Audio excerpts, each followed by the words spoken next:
from me. What should I expect? What do you see in me? What do I see in you?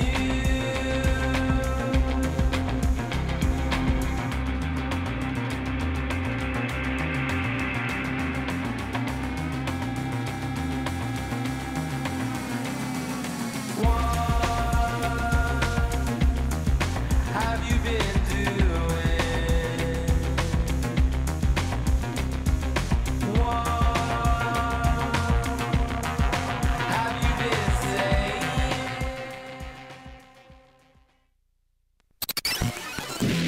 The Majority Report with Sam Seder. The destiny of America is always safer in the hands of the people than in the conference rooms of any elite. Sam Seder. They are unanimous in their hate for me, and I welcome their hatred. We must guard against the acquisition of unwarranted influence, whether sought or unsought, by the military-industrial complex. The Majority Report with Sam Seder. Ever get the feeling you've been cheated?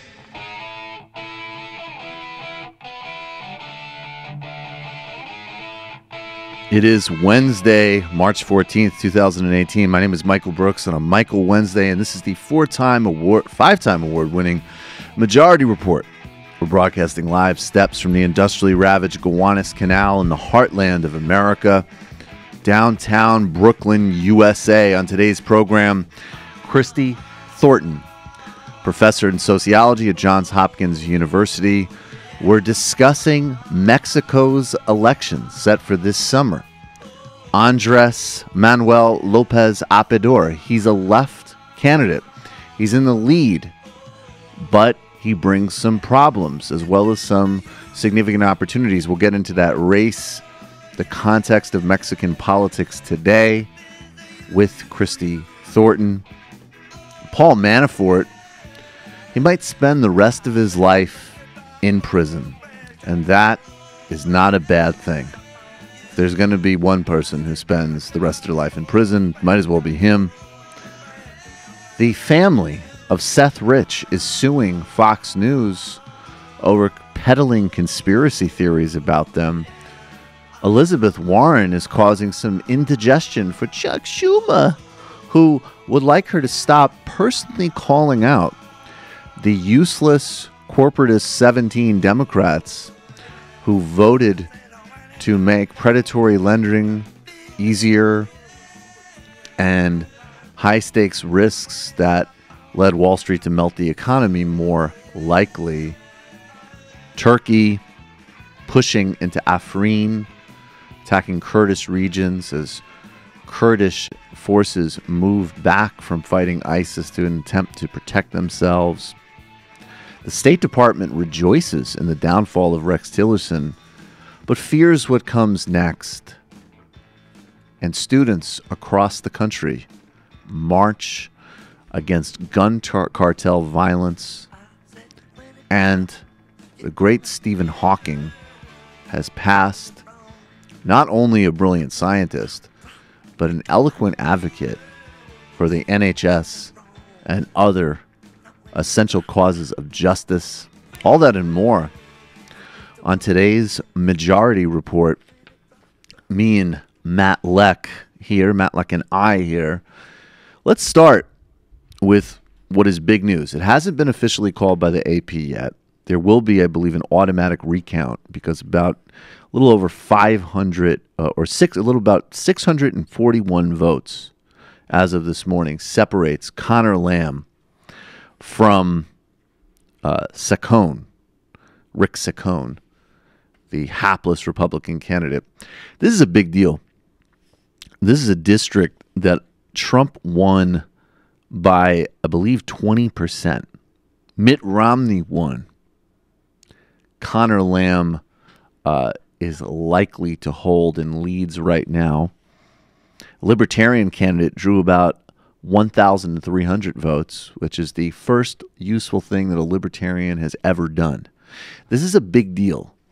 And it's a big deal not because Conor Lamb is a great candidate, although it's interesting the ways in which he moved to the right are, again, more evocative of what an actual center in most of the country would look like, and certainly in a place like a Republican-leaning but working more somewhat working-class suburban and exurban district in Pennsylvania.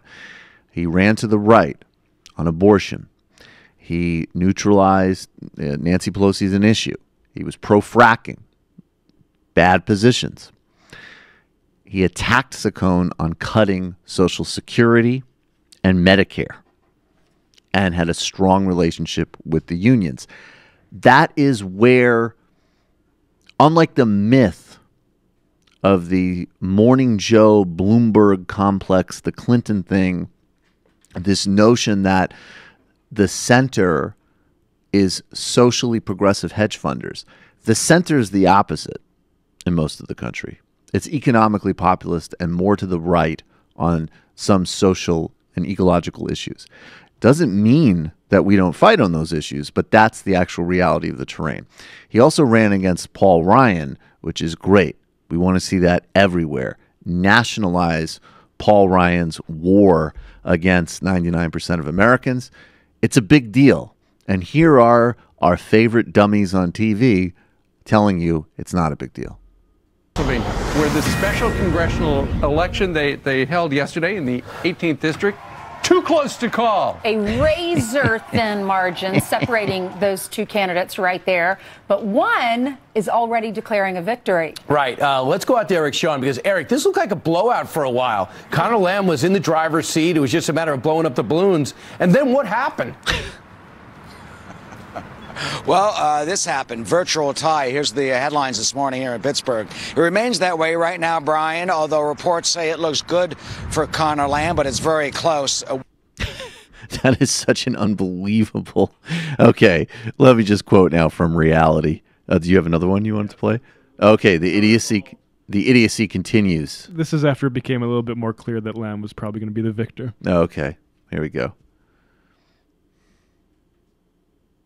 Lamb was going to win by 6 points, so something drew it closer together.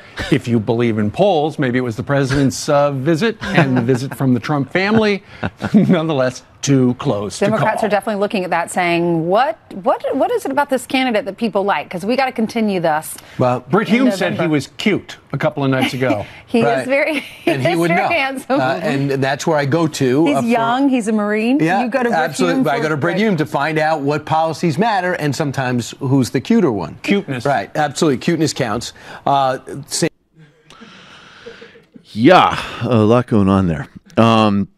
Let's just, from NBC News, the district was gerrymandered to guarantee easy re-elections to its former incumbent, Tim Murphy, a Republican who was forced to resign last year after it was revealed that the pro-life lawmaker has pressured his mistress to have an abortion.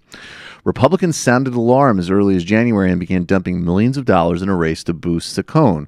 With 2 visits to the district, Trump led a parade of high-profile surrogates for Saccone, underscoring how invested the White House and GOP leaders felt in the race and how nervous they were about its outcome. National Democrats, on the other hand, kept their distance, determined not to repeat the fiasco of last year's special election in Georgia when a multi-billion-dollar intervention ended up tainting the party's candidate in the eyes of conservative voters. They gave Lamb room to define himself, drawing on his background as a Marine and former federal prosecutor. Yeesh.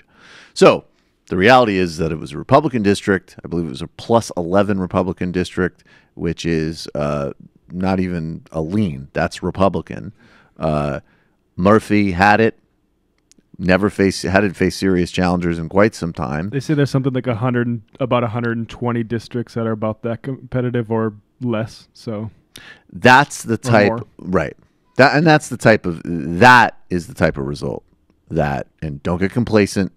Keep pushing on every front. That result replicated. Democrats take the House, no question. And then the next phase of the struggle begins. Want as many left-leaning people to ride this wave as possible. Exactly. Not just the former, prosecutors. No, exactly. But then the reality is that in the context of that race, yeah, a guy who's going to vote against Medicare, Social Security cuts is better than the one that will vote for them. Not terribly complicated. Here's something else that isn't terribly complicated. Brooklinen. You spend a third of your life in your sheets. They make a difference in how you sleep. And you can start getting better sleep today with the best sheets. That's brooklinen.com. The best, most comfortable sheets with no big markup. Upgrade your nightly routine and help you feel more well-rested every single day. I don't have all the melodrama to add that Sam has with his bedding and sheet situations and pee and children and all the rest of it. I could just tell you that these are the most comfortable sheets I have ever slept in my life. And it is a Zen sleep experience. That's all I can tell you. It's just, hands down, the most comfortable sheets I've ever been in. Founded in 2014 by a husband and wife team, Vicky and Rich Fulop. Their philosophy is the most beautiful, comfortable home essentials. No crazy prices. No unnecessary markups and fees. Most bedding is marked up by as much as 300%. Brooklinen is the fastest growing bedding brand in the world with over 15,000 five-star reviews. Brooklinen sheets are named the winner of the best online bedding category by Good Housekeeping. Versatile colors and patterns. You can mix and match to complement any decor. This is luxury bedding, underpriced. You have to try these sheets today. My Brooklinen sheets are, as I say, Zen. They're amazing. They're the most comfortable I've ever slept in. Brooklinen.com is an exclusive offer just for Majority Report listeners. Get $20 off and free shipping when you use promo code Majority at Brooklinen.com. Brooklinen is so confident that they'll offer you a risk-free 60-night satisfaction guarantee and a lifetime warranty on all their sheets and comforters. The only way to get $20 off and free shipping is to use promo code Majority at Brooklinen.com. That's BROOKLINEN.com, promo code Majority. Brooklinen. These are the best sheets ever. Away offers high-quality luggage that is designed to be resilient, resourceful, and an essential way to travel. Available in a variety of colors and 4 sizes, including carry-on sizes that are compliant with all major U.S. airlines. The Away suitcase is lightweight and made with premium German polycarbonate that's unrivaled in strength and impact resistance. Not to mention, it approves a TSA-approved combination lock, 4 360-degree spinner wheels, and a patent-pending compression system to help overpackers. Better yet, both the sizes of the carry-on are available to charge anything that's powered by a USB cord. A single charge will power your iPhone 5 times.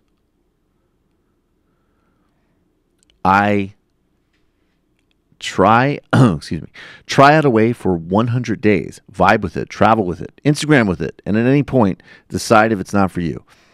Return it for it will be fully refunded. Shipping is free within the lower 48 states, and thanks to Away's lifetime warranty, if anything breaks, they'll fix it, so you've got nothing to lose. For $20 off a suitcase, visit awaytravel.com/majority and use promo code majority during the checkout. That's awaytravel.com, promo code majority for 20 off your Away suitcase. We will be right back with Christy Thornton on the Majority Report.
Welcome back to the Majority Report. I'm Michael Brooks. Joining us now is Christy Thornton. She is an assistant professor of sociology at Johns Hopkins University. Christy, thanks so much for being with us. Happy to be here. So there's an election happening right now in Mexico. There is a left candidate who is in the lead, Andres Manuel Lopez Obrador, and he has a good name. Which I know we're going to have to abbreviate. But I guess he has a very, very long history, which actually connects with many different threads of modern Mexican political history. So maybe if you could, in kind of two parts, and, take your time, it's no rush, introduce us to who he is and the political tradition that he comes from, going back to, I guess, arguably the revolutionary founder of a modern Mexican governance and politics. Right. So Lopez Obrador, we can call him AMLO. That's easier. And that's what he's known as in Mexico, AMLO, his initials. So Lopez Obrador does come from a kind of profoundly Mexican political tradition in that the guiding kind of ethos of his candidacy and of his political activity over the years has been one of a kind of center-left nationalism. Mm-hmm. So Lopez Obrador comes from the state of Tabasco. He was the governor of, or the mayor, I guess, of Mexico City, which received the ability to sort of govern itself as part of the process of democratic reforms in Mexico just over the last few decades. And so he governed Mexico City in a kind of center-left mold, and then he ran for president twice before. In the 2006 and 2012 elections prior to this one. Now, those were important Mexican elections because they were the first ones after what we think of as the kind of opening to democracy in Mexico. Your listeners might know that it was only in 2000 that the first opposition candidate, the candidate not from the main political party in Mexico, which is called the Party of the Institutionalized Revolution, the PRI. It was only in 2000 for the first time that an opposition candidate won the presidency after more than 70 years of PRI rule, sort of single-party, soft authoritarian rule in Mexico. In 2000, a candidate from the center-right Business Party, the kind of equivalent of the Christian Democrats, closely linked to Catholic structures of power and industrialists in the north in Monterrey, that party is called the PAN, the National Action Party. The PAN won the presidency in 2000, and then there was another election in 2006, followed by another one in 2012. Lopez Obrador stood in both of those elections as a candidate from the center-left party, which you mentioned, the Party of the Democratic Revolution, the PRD. Mm-hmm. So Lopez Obrador was a leading candidate from the left. The 2006 election, he came very close to winning. Claimed that there was fraud in the elections, which anyone who has observed elections in Mexico over the last few decades knows that there is a certain amount of fraud in the electoral process in general. He occupied the center of the city and created a kind of political movement around himself and his candidacy. When he ran again in 2012 and he lost, people thought that he might do the same kind of occupation, declare a kind of parallel government. It was after that election in 2012 that Lopez Obrador decided to leave the left party that he had actually been a very important member of, this party, the PRD. Mm-hmm. He had been the president of the party, was very close to the party's founders, the Mexican political figure, Cuauhtémoc Cárdenas, who was the son of Lázaro Cárdenas, sort of thought of as the revolutionary leader par excellence from the 1930s. Right. So Lopez Obrador leaves that left party and founds his own political movement, which he calls the Movement for National Regeneration. And by 2014, that movement, which is called by its Mexican initials Morena, has become an official political party.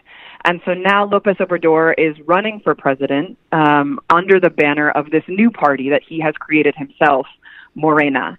And again, this is a kind of leftist, democratic, nationalist political movement, and López Obrador is its founding and most key figure. So that's the banner under which he is now the leader in the forthcoming elections, which will happen in July 2018. Can you give us a little bit of a history of the PRI and, a sketch? Because the first, you just mentioned and outlined his most recent, leaving the PYD, starting this new party. My understanding is that his political career began in the 1970s, and he was part of the left contingent of the PRI, and that the PRI has, one of the reasons it's been able to, it held power for 70 years and holds the presidency now, is because it's been able to pretty effectively kind of absorb different modes of politics and interest groups within the Mexican system. So there's a left contingent which was alienated by the party that he in fact ended up leaving, and that's part of the reason that the PYD got founded. But there's a left history, there's a nationalist history, there's also a lot of, there's a neoliberal and oligarchic trend in it that is exemplified by the current president, which you can get into. And then maybe as part of that history, and I think, look, it's fair enough because people have to try to make sense of it in their own terms, but that history might explain why he's definitely not a Chavez. He's also not a Lula. He's really a specific product of a certain tradition in Mexican politics, which has a very noble history, has produced some real accomplishments, and also might maybe point the ways to some of the problems in his candidacy too. Yeah, exactly. So everything when it comes to Mexican politics really boils down to the PRI. And we don't want to perpetuate a kind of Mexican exceptionalism, which many Mexican nationalist figures are happy to do. But it is true that this single party, having run the country for those 70 years, from the 1920s and the aftermath of the revolution up to 2000, meant that it is the single most important political force in Mexico. And that's still true today. I was in Mexico last summer for these elections in the Estado de Mexico, which is one of the biggest, most populous states in Mexico and is a stronghold for the PRI.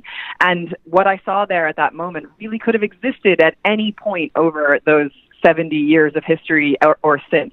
The political power of the PRI derives from the fact that the party and the state were basically one and the same for those 70 years of history, right? So the governing structures were essentially inextricable from the party structures. And so, as you said, what that meant was over time there developed these different factions within the party, and López Obrador was, like many political figures, right? Lots of people on the left in Mexico dismiss him because he has a history with the PRI. Everyone has a history with the PRI. If you have been in Mexican politics, if you are not a total outsider, which there have been some, I should say, you have a history with the PRI. So López Obrador was involved with the PRI, was a member of the party, and then was one of the important figures in founding this left tendency in the PRI in the 1980s. It was called the Democratic Current. And the idea was that there should be, that these people on the left wing of the PRI wanted to see more kinds of democratic reforms. They wanted to open the party up, have more actual contested elections, and make it so that the one-party system was not so hegemonic over everything. So they founded this Democratic Current within the PRI. They fielded a presidential candidate in 1998. That was Cuauhtémoc Cárdenas, who I mentioned before, the son of the kind of most important post-revolutionary leader. And in 1988, it seemed as though Cárdenas was going to win the elections. And so what did the PRI do? They literally unplugged the computers that were counting the votes. It's a very famous moment in Mexican history. What they said was, "Se cayó el sistema," the system has fallen down. And when they plugged the computers back in, surprise, surprise, the PRI had actually won the election. And that moment, that really obvious electoral fraud on the part of the PRI to keep the single-party system in place, really began a giant opening in Mexican politics. And so it was after that, it was in that process that the new left party, the party of the democratic revolution, right, instead of the institutional revolution, the democratic revolution, that's the PRD. Right. That's when that party was founded, in that moment in the 1980s. And so that's the tradition that López Obrador, that AMLO comes from.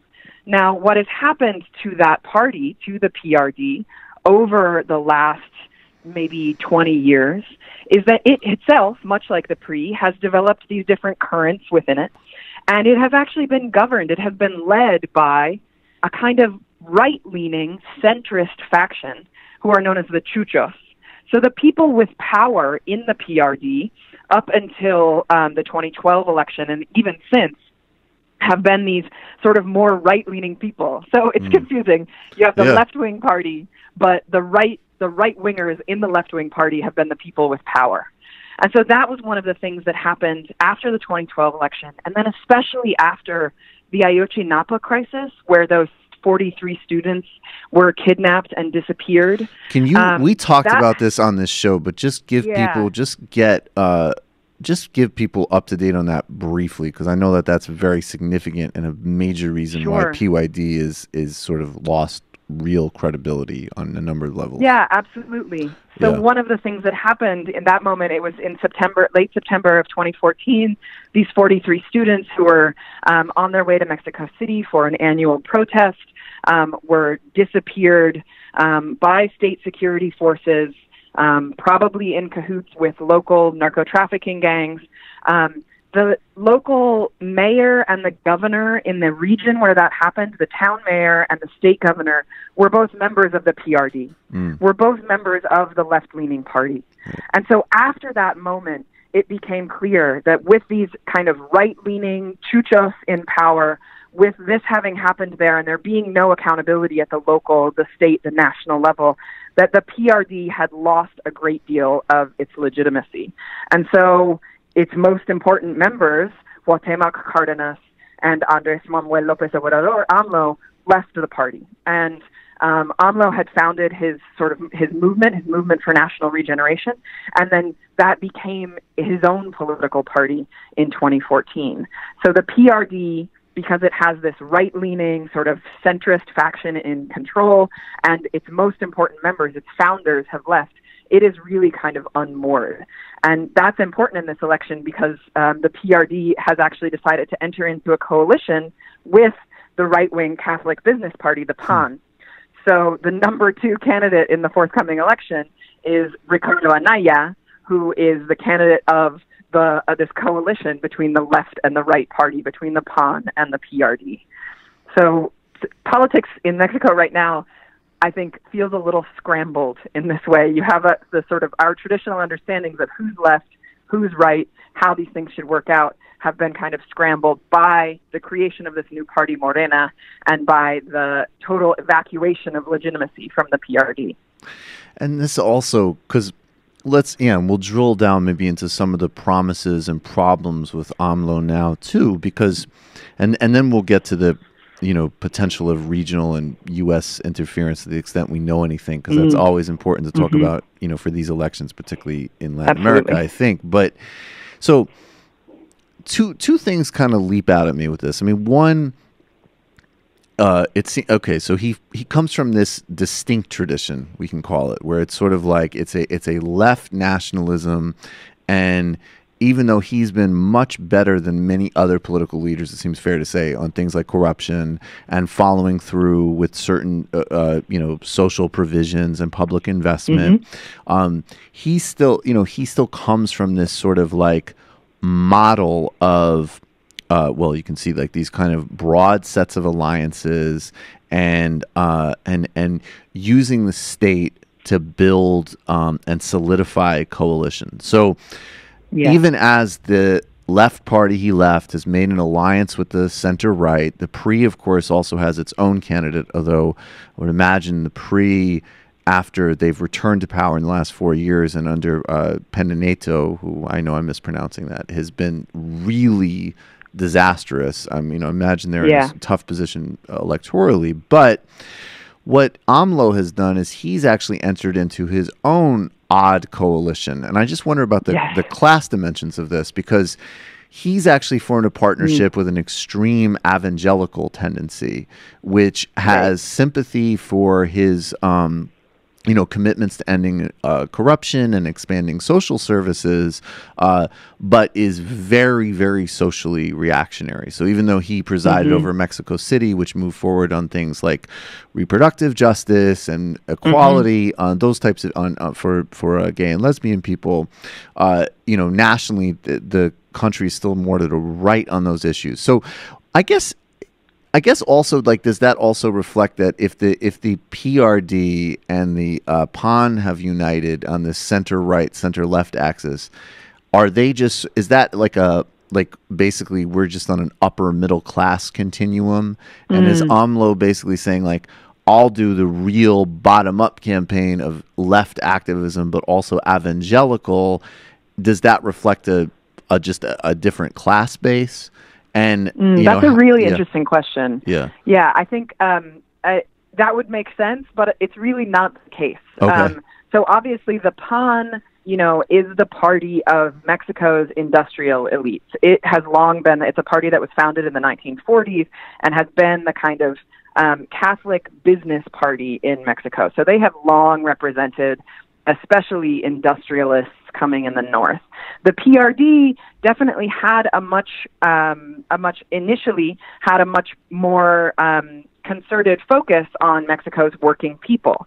The interesting thing about AMLO's coalition and about the party Morena is that a great deal of his support actually comes from kind of college-educated, middle-class, people like me, professors, intellectuals, students. And so there definitely he does have a social base among the poor, and his policies are, he is the one candidate really talking about how to improve the lives of Mexico's poor. One of the things that he says constantly is we can't have a country with rich politicians and poor people, right? So the focus of AMLO's campaign, this is another one of the ways in which this scrambled, right? The class politics don't necessarily make sense. There isn't a clear division of sort of AMLO has a working class base, the PAN has the sort of industrialist space, the PRI is in the middle. They're all kind of scrambled in that way. So AMLO having this coalition with this right-wing evangelical party called Encuentro Social. They are a very small party, would not ordinarily be at all important, but it is striking, right, that AMLO has created this coalition with them. There's a sense that he has, he talks a lot about sort of morals and family. So even though there have been advances in Mexico City, which mostly came after AMLO's term in office, there is still a kind of social conservatism at the base of this and an idea about tradition and morals. The important thing, I think, about AMLO's campaign and about the tradition from which he comes that makes this make sense is that what AMLO is trying to do is regenerate Mexican democracy, right? So this isn't so much a kind of left campaign it is on, sort of social and economic issues. He does have some platform ideas there, but he also talks about austerity in government spending, right? The reason that he does that, a thing that might sound strange to us in another context, right? He and Jeremy Corbyn have hung out together. Jeremy Corbyn is the most anti-austerity candidate politician in the world now, right? What AMLO means by austerity is attacking the corruption in the government. There is this broad sense that because the government has been used as this vehicle for the for the traditional political parties for so long, that the things that the government spends its money on is enriching politicians, right? And so when AMLO talks about government austerity, when he talks about corruption, when he talks about those kinds of things, what the focus of that campaign is really trying to further democratize the Mexican political system, to make Mexican democracy actually meaningful and not just kind of procedural in the way that it has been. And so that question means that some of the sort of traditional left-right things that we might think of get scrambled in this. And so his alliance with the evangelicals, one of his main advisors is a very famous Monterey industrialist, and one will be the chief of staff of his cabinet. So he has support kind of across the spectrum, right? He wants to bring agricultural subsidies to the countryside because farmers have been so left behind in neoliberal Mexico since NAFTA. Right. But he also has these close alliances with people in the business community, and he's talked a great deal in recent weeks about how he will sort of maintain a kind of sense of economic stability, right? So he's not going to come in and be a radical and overturn and nationalize things. He's said that a number of times now. So his kind of, one of his sort of strongest supporters, professor at the UNAM Law School named John Ackerman, has pointed out that, you know, he's actually very moderate in his economic and social policies. And I think that's because the focus of AMLO's campaign is this question of Mexican democracy, of making the state work, of ending the corruption. And that is how that's the lens through which all of these other political decisions are being made. Yeah, so my final question before we'll get briefly to the, you know, Trump and U.S. interference and all of that. So, and correct me if I'm wrong. So, okay, I think of it as almost like three pillars, and this maybe runs through the 90s through the present. So there's this broad, you know, we gave us a sense of the history of the corruption and the sort of reciprocal and parasitic relationships that have been established by the PRI. But then it definitely seems that even by those historic standards, that the present PRI administration is just almost like there's, you know, it's just so naked and so relentless, right? So there, and even like the different steps, like we can recognize, like as an example, like, you know, South Africa, okay? I don't think that, you know, Cyril Ramaphosa is not going to be a left progressive leader, most likely, who really does some of the things that I would think that South Africa needs, you know, to really deal with things like structural inequality. And it will be a very corporate-friendly government, which but that is different than just like rampant robbery under Jacob Zuma. Yeah. So I guess that's like, okay, so going back to the 90s, we have pre-politicians embraced NAFTA. They embraced a lot of neoliberal policies, which were, you know, destructive of the working class and agricultural sector, right? And then that's one thread, is this kind of dealing with neoliberalism, and there's dealing with the corruption and the democracy deficit. And then it seems like the legacy, not of Vicente Fox, but of his successor, was this incredible amping up of the drug war. And now we have, you know, seriously militarized drug cartels. And obviously, you know, I get that people have an allergy to talking too much about the cartels and the drug business because they don't want to reduce Mexico to that, but at the same time to not acknowledge that they aren't, you know, serious players and realities in Mexican security and politics is delusional. So it's like corruption, neoliberalism, and cartels. I think you kind of talked about the democracy and corruption thing. And then what about those other two kind of nexus, of the neoliberal and the cartel? Yeah, you've really hit the nail on the head there. Those are the three kind of big problems facing Mexico. With regard to the neoliberalism, you know, one of the things that has made, again, kind of scrambled the understanding is that we now have a president here in the United States who has said that he's totally willing to withdraw from NAFTA, right? So the left position previously, the position with which López Obrador might have, you know, sort of proved his left credentials, was the idea that, you know, Mexico was better off before NAFTA and could leave NAFTA. Now, all of a sudden, that's Trump's position, right? And so the politics of that become much more complicated. López Obrador has said that he wants to address a number of those things.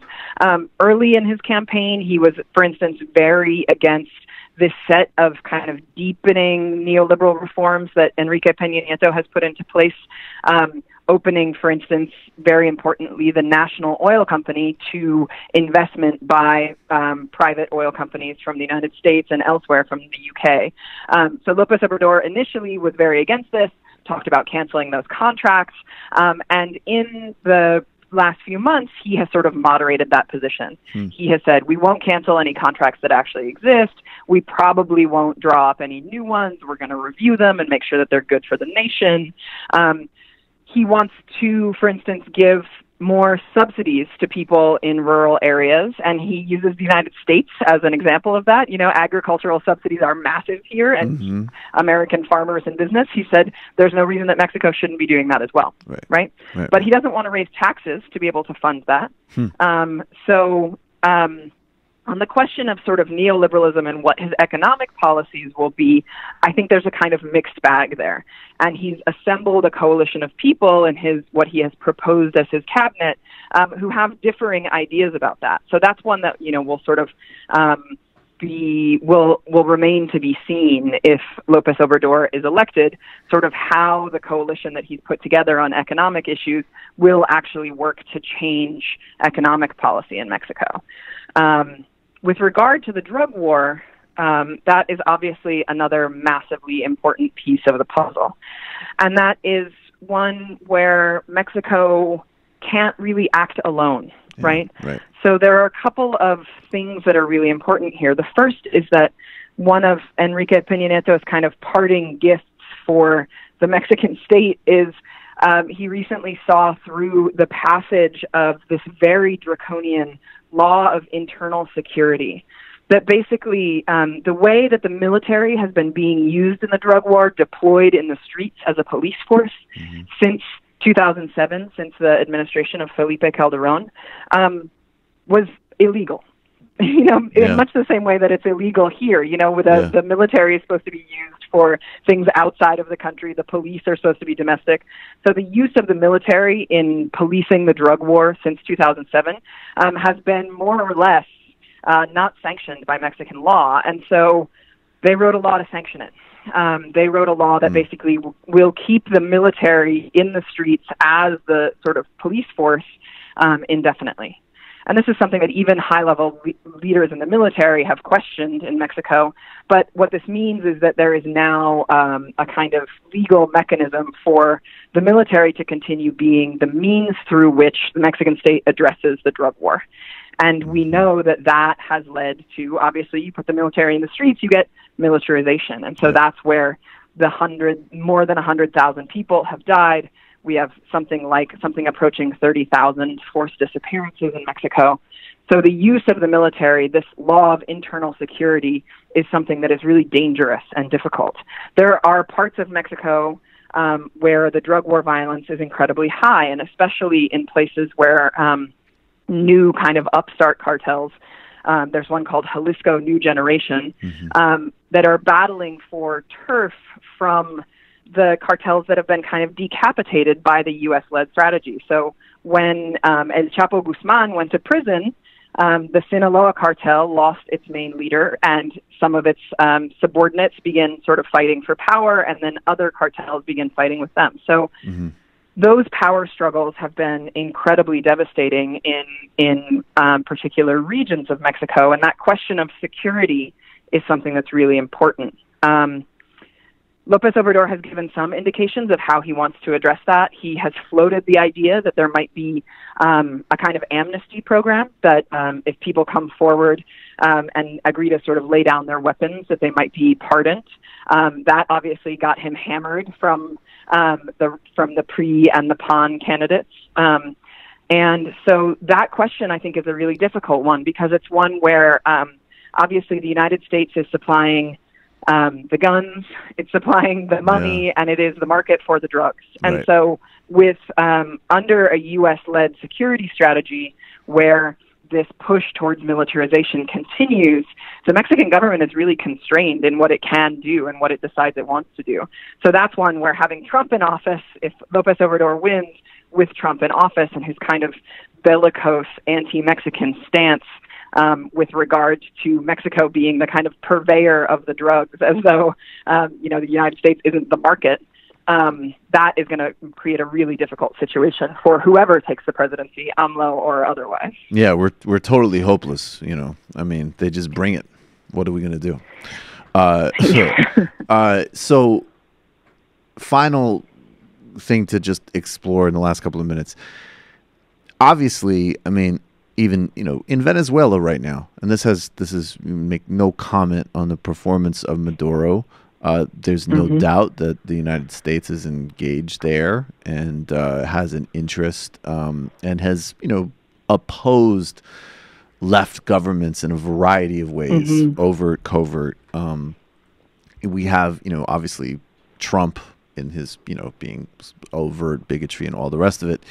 And this other piece that I just want to throw in too, that, just sort of in the mix is an interesting thing. There's this guy, J.J. Rendon, who's a Venezuelan, Miami-based political consultant. There was a piece that came out in Bloomberg 2 years ago with a Colombian who's serving time in prison in Colombia, who basically said that he hacked campaigns, did, troll work, all the stuff actually that people are quite obsessed with now with this sort of Russia stuff. He said, look, I did this as a private consultant for right-wing campaigns across Latin America on behalf of J.J. Rendon, including in Mexico and some of the campaigns that, Upidor has called foul on. So I guess, do you have a sense? I mean, and I know Upidor, I think, believed personally, or at least his campaign has actually talked about J.J. Rendon as a specific person, called him out specifically. But like, what's is there the concern and a sense of U.S. influence and manipulation there? And then, by the way, in addition to, does that help him? Because in addition to having this fat target in Trump, you have this whole history of U.S. interference through, of course, what you were just talking about with the drug war. Yeah, so the J.J. Rendon case and the issue of sort of foreign interference in the Mexican election is a very important and a very live topic in Mexico now. So actually, one of the things that's been happening, this is all in the last few months, has been a kind of smear campaign against AMLO, saying that the Russians are intervening to try to get AMLO elected, and this has caused AMLO thinks this is kind of funny, and he recorded a video where he's kind of standing on the coastline and he calls himself Andres Manuelovich, and he sort of makes light of this idea that there could be Russian interference in the Mexican election. But H.R. McMaster got up and said one of the things he fears is Russian interference in the Mexican election, and they need to look out for it. So the main sort of target of, or the main piece of evidence that people have used for the idea that the Russians might be interfering in the Mexican election is the fact that John Ackerman, who I mentioned before, who is he's a very popular and well-known supporter of AMLO, and his wife will be in AMLO's cabinet if AMLO wins. He does a weekly video commentary on RT, on Russia Today. And so people have pointed to this and said, look, John Ackerman is a Russian agent because he's giving these things on Russia Today.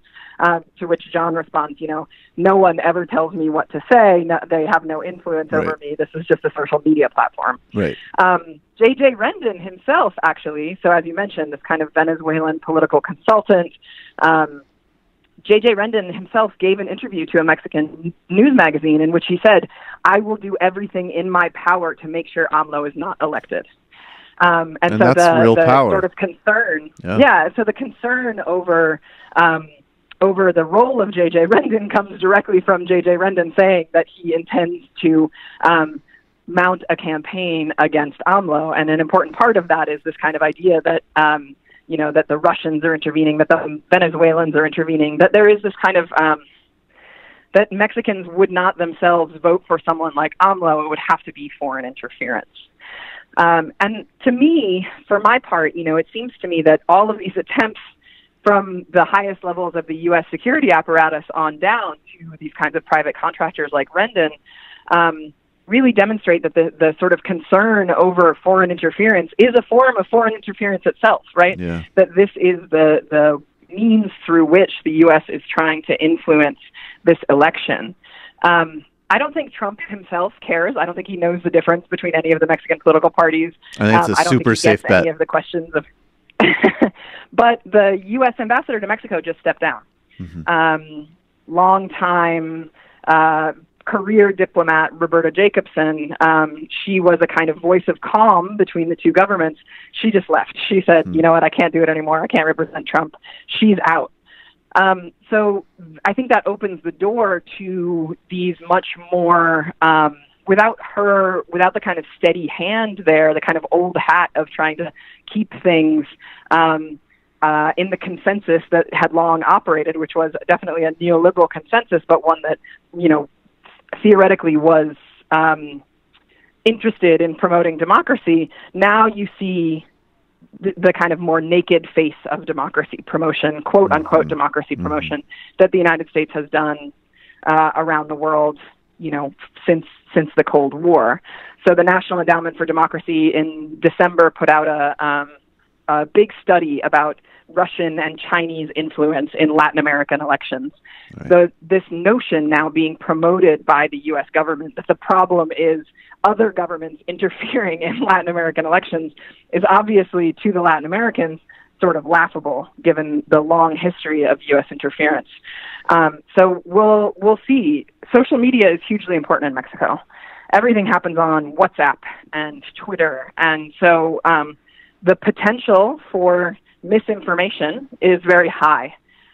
But also there is no need, the idea that this could only come from foreign sources is also very laughable. One of the big scandals of the Peña Nieto administration has been the government's use of this Israeli spyware to keep tabs on its political critics. Right. And so the Peña Nieto administration has been accused of using this spyware against journalists, against political activists, and now even actually against the candidate of the PAN, who reported that he was being trailed by Peña Nieto's security services. So the PRI itself is perfectly capable of creating a kind of misinformation campaign and using all of these things. They have disavowed the idea that they hired J.J. Rendon, but he has said that he intends to do everything possible to prevent AMLO from getting elected. So the question of foreign interference, I think, is a directly political question, one that is intended to deflect both the PRI's ability to manipulate the electoral system and to obscure U.S. intervention in the election as well. Well, it just strikes me, my editorial would be, I guess, that, he's a flawed candidate, like pretty much every candidate on the planet. But he seems to me, if you have a left perspective, like the obvious choice. And, for a lot of reasons. But that's just my editorial. Yeah. He definitely has detractors on the left. The National Indigenous Congress tried to put forward a candidate who came from the Zapatista tradition. She didn't get enough signatures to get on the ballot. He does have critics on the left, and there are people who say that they could never vote for him because of his history with the PRI, because of his alliance with the evangelicals. But he is now the front runner and the left contender in this election. So we'll see what happens in July. Yeah, and in the future we'll get a woman from the Zapatistas to be president here. Yeah, we'll see about that. Yeah, right, exactly.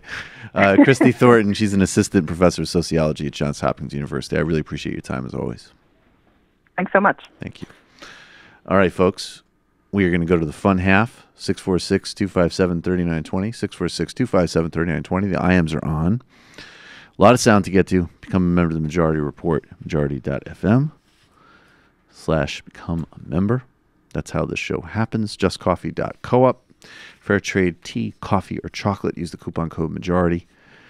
Check out last night's The Michael Brooks Show. Derek Davison and I went deep on Rex Tillerson. Did a mini illicit history on the Bush torture program and the new, actually personal torturer, is my understanding, who's going to be head of the Trump CIA. Then Dante Nero's in studio. It was a ton of fun. We talked about Brooklyn, Farrakhan, the Proud Boys. Get the whole experience. Patreon.com/TMBS. Subscribe to Majority Report on iTunes as well. Leave a review if you can. And if you haven't yet, subscribe to our YouTube channel. Thanks so much. See you in the fun half.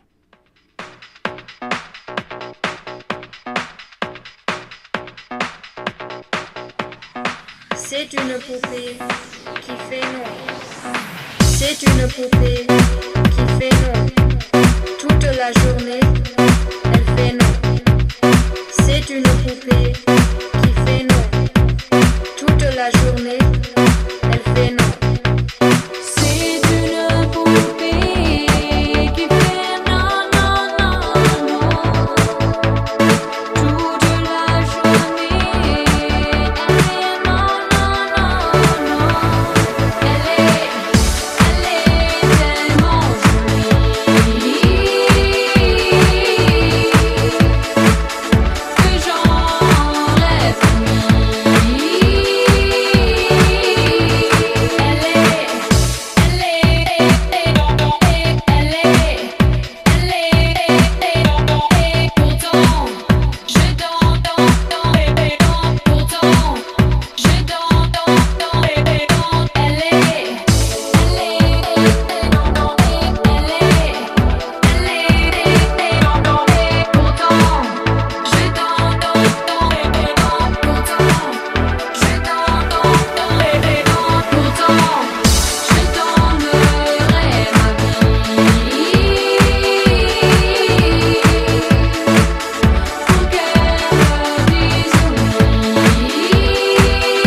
my God, dude.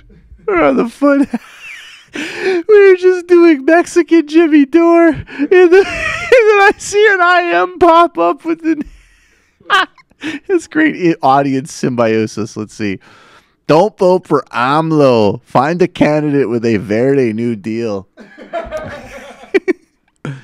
You know what? I think he deserved to lose to fucking JJ Rendon because he didn't come on my fucking podcast.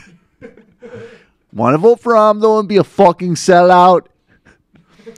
I just want to avoid this massacre of the Zapatistas. The fucking massacres happened anyways. I think the military needs to take over before they don't take over. They need to get worse before they get fucking better. Apidor's a fucking sellout. Just want to see this country make the same mistakes over and over. Yeah, she wrote an article that said that we should team up with the fucking Sinaloa cartel on specific, not to fucking behead people, not to like do fucking beheading, but on specific fucking issues. Fuck off.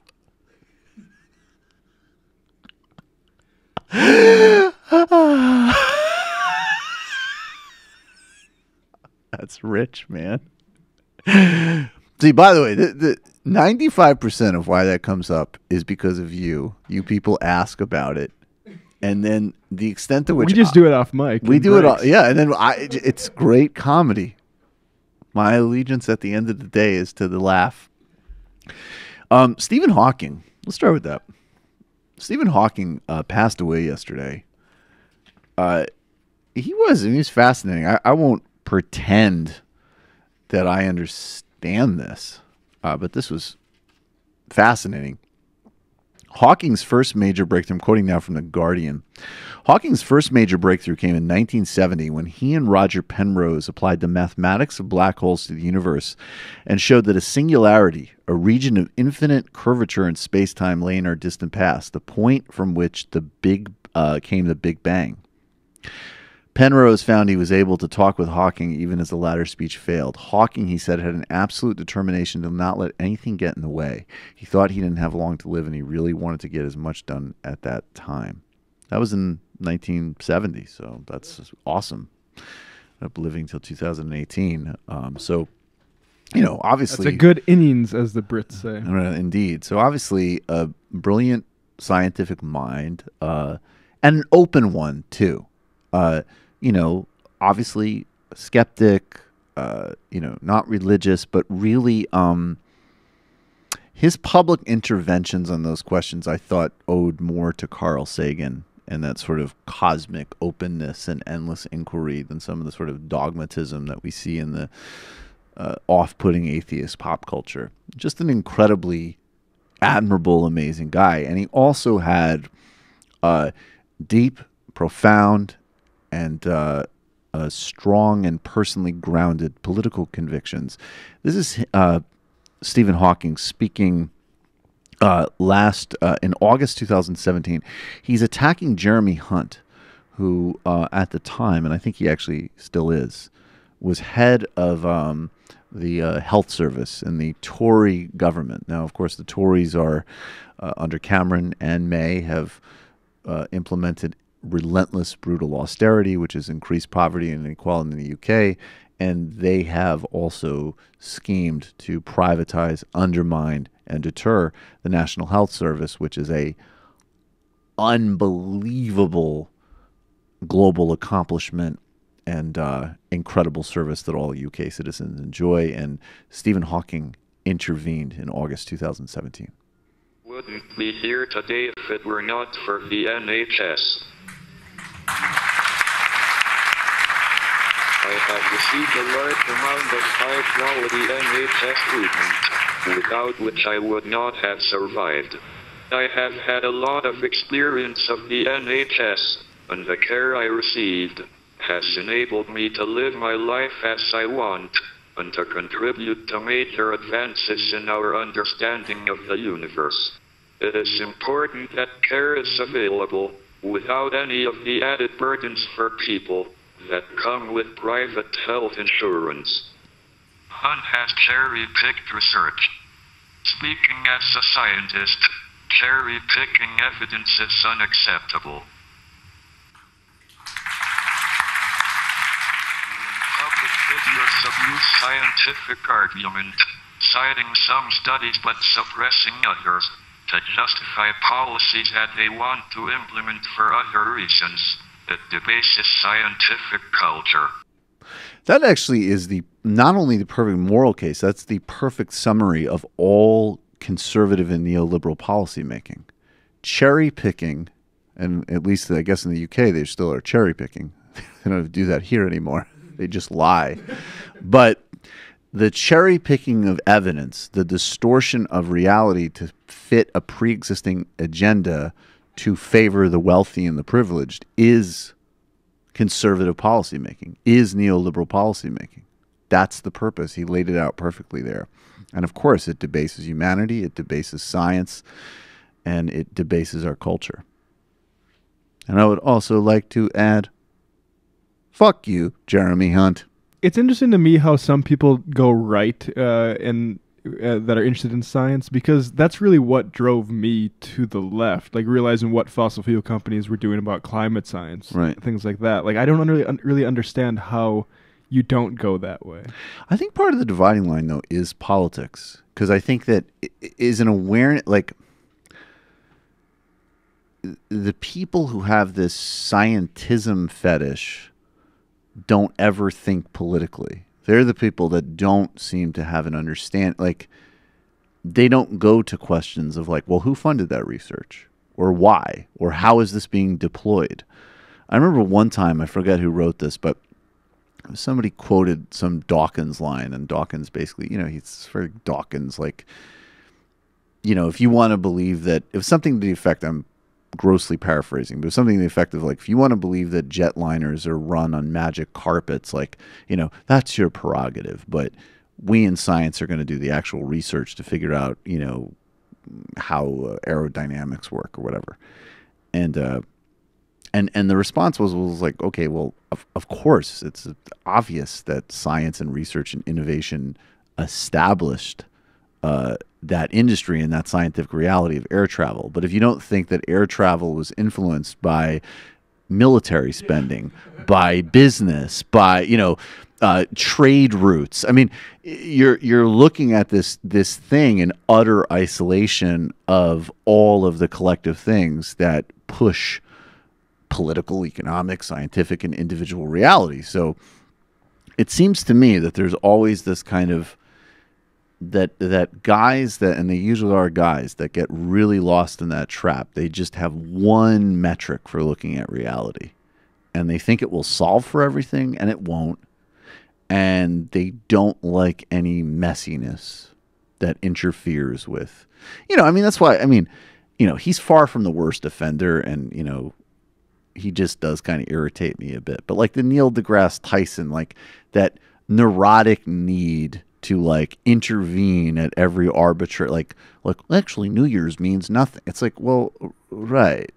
And while taking shots at the humanities. Yeah, it's all right. The dangerous and pernicious thing is taking shots at the humanities, and that's the colonial mindset of scientism. It's just like, like, why do we have novels when we can read each other's brains? It's like, or whatever, But the broader, but even short of that broader problem, just that kind of like weird tick, like, yes, like humans assign meanings to things. That's true. Like, in a certain way, in a certain sense, like, yeah, like Dyson's life and my life and your life are completely, utterly meaningless and don't matter at all in a cosmic, big picture sense. They're specks of dust floating for a second in the grand scheme of things. We still assign meaning to it, and that's a good thing. That's what we all do. Meaning is. That's culture. But there's no meaning besides that. That's what meaning means. That is literal, and even, by the way, people who actually have very sophisticated religious views would actually agree with that. So this kind of like notion that you're doing something or proving something or moving culture forward because you're sort of like neurotically mining culture for quote unquote irrationality is, I think that's where mishaps. I feel like ultimately, though, like you can't avoid this stuff anymore. You can't avoid what's happening with science or what's happening with like NHS and like or even economists, like all this stuff. Well, that's another. I mean, economists is obviously that's not science, an but even perfect field because it's not right exactly because it's not exactly it's not a science. It's a social science. In many ways, actually, really philosophy with graphs that have been funded by business to advance certain policies. And that's, if you can't get to that, then you can't get to reality. You're calling from an 847 area code. Who are you? Where are you calling from? 847. Are you there? Hello? Hey. Can you hear me? Yes. Josh. Oh, hey, it's Josh from Chicago. What's going on? Oh, first of all, thanks for playing that Stephen Hawking clip. People in Britain have a great nickname for Jeremy Hunt that I won't repeat on air, but I'm sure people can figure it out. I buy it. But he's... I don't get it. I can't figure it out. I can't. It's hard. But Hunt's a scumbag of the first order. I wanted to call him about the CIA nomination. Mm-hmm. It's sort of a good news, bad news thing. I don't think Democrats, there's any if good they all news. voted against this, Yeah. they likely have the votes to block it. They're not going to. And McCain, yeah. They're not going Here's to. the bad news. Yeah. I can name 7 Democrats who will vote for this person. Who are the 7? I mean, Dianne Feinstein, certainly. Feinstein, Warner, Yep. Jones, Manchin, Heitkamp, McCaskill, Nelson, Tester. Probably Kane. I mean, he's a little bit more. He's a bit more sensitive on those issues. I'll give him that. That's true. Yeah. But it's really depressing because, like, Democrats could block this nomination. They could block Secretary of State. But these people are so fucking clueless that they are, like, actually going to let this stuff happen. Well, I think especially like in a Dianne Feinstein case, I mean, she is completely a creature of the national security state and that, and in the actual sense, not in the dumb conspiracy sense, but she is, very close with intelligence agencies. She voted for the invasion of Iraq and, she's exposed some aspects of the torture program and so on, but she is not somebody. If you're looking to vote in that race for somebody who will even remotely hold these institutions accountable, it's definitely not her. So some of them might be clueless. Some of them might be doing it because it's an obvious give me on saying that they're being bipartisan. And then in some of their cases, and I think undoubtedly Feinstein's case, I don't think that she bet she will ask some tough questions to Gina Haspel, but she will not. And she'll tweet them out then. And she will tweet them out, and there is, I would say, maybe a 20 or 30% chance she'll vote against her, and that will all determine how polls against Kevin De Leon are looking. But left to her own devices and her own instincts, she would vote to confirm her. I have no doubt about it. Yeah. Anyways, yeah, that's basically... Oh, one more thing about... I think I probably won't love Conor Lamb, but I did think he ran a good race, and I think running against Paul Ryan and not Trump is the best solution for Dems I agree. 2018. Yeah, I think that's completely right. Would have been nice Thanks in for the call, 2016. man. Yeah, running against Trump might have worked better in 2016. Actually, we're running against the bigger structure there. This is a Jeremy Hunt wordplay compilation that has been put together by BBC Radio 4. What is this? Sam Delaney's News Things. After the news, we're going to be talking to Jeremy Hunt, the Culture Secretary, about...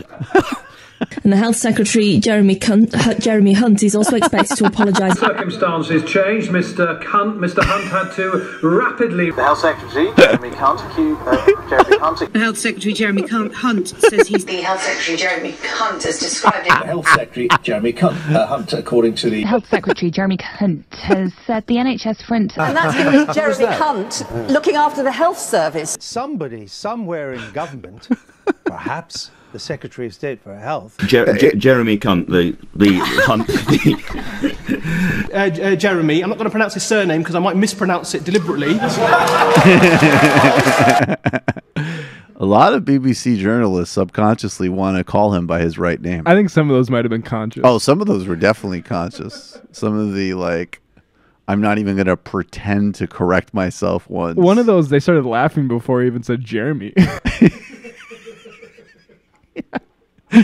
Yeah, they got ahead of themselves.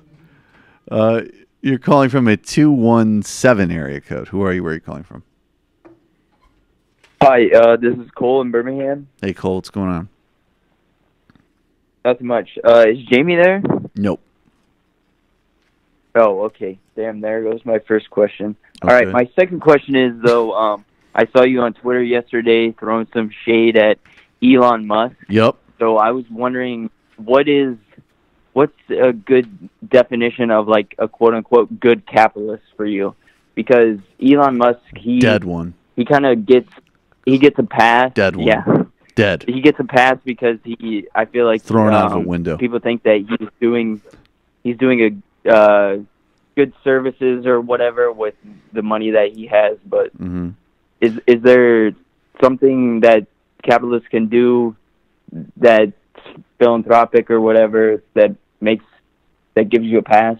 Depends what you mean by, I mean, all kidding aside, I don't, like, at a smaller level, of course. I mean, at a smaller level, I'm a capitalist, right? Like, that level of wealth is unacceptable to me, period. And I don't care how somebody rechannels it or reinvests it. Yeah, nobody should hold that amount of assets, period. Now, the other reason, and Matt, please jump in a second, but I'll just say the other reason that I mean, partially it's just fun because Elon Musk actually has, like, stands, which is utterly bizarre. Like, if you're on social media defending the honor of a billionaire who would, like, gladly run you over, like, or not run you over, but at the very least blow past you in his Tesla, like, that's just weird sort of Stanish behavior that I'll never understand, but I kind of find amusing. But I think that, okay, so no one should hold that level of assets. Elon Musk is held up with a cultural regard, which is actually symptomatic of really deep dysfunction in the culture. He's like a lot of these people, he's a glorified government contractor. His money actually comes fundamentally from government contracts. That's how he's built up his fortune in many respects. He, if you look up, has a terrible labor record. He has any number of, questionable statements, to say the least, on labor, on race, on or at the very least handling race inside his company. This is somebody who, as I say, even the best person in the world should not hold that amount of money, period, no matter who they are. And he's held up as a hero because he's symptomatic of a cultural failure of plutocracy and capitalism. So he's just a problem. Yeah, my point would be, I wouldn't deny that what a lot of things he does are cool in they're that cool. sort of sense. Whatever. But that's also the bare minimum of what you should be doing if you've managed to, like, corral that many resources, right? Right. Like, that should, the lesson from Musk is that all the billionaires who are just sitting on that stuff waiting to pass it on or investing it into, like, fossil fuel companies or whatever. So, like, I think it's a problem when it seems like, look at how good billionaires can be. It's really like a salve and makes it seem like we should accept this when really we shouldn't. That there's only a few Elon Musk type people should show how wasteful it is that we allow so many people to be billionaires. The second thing is, I think giving him the individual credit is like giving Dan Gilbert the credit for the Cavaliers winning the championship. Like, we do this all the time with these guys. We, like Edison or all these figures, we give the individual the credit when really, like, it's so much more complicated than that. Always, like all this rocket technology and stuff is basically like bootstrapped from NASA. So I think it's gross that people want to give it, and I think it's sort of hero worshipy the way people focus it on Elon Musk. And he has a bad labor record. Yeah. I mean, look. Yeah, get ice cream instead of a union is basically his message. Yeah, exactly. Look, you want to do something useful, let's tax him at 90% of his income, and then he can help co-lead a team, that innovation lab that focuses on the green futuristic technologies of the future. Awesome. That would be a great use of his brain power. Thanks for the call, man. Yeah, thanks. All right, let's play a few more pieces of sound.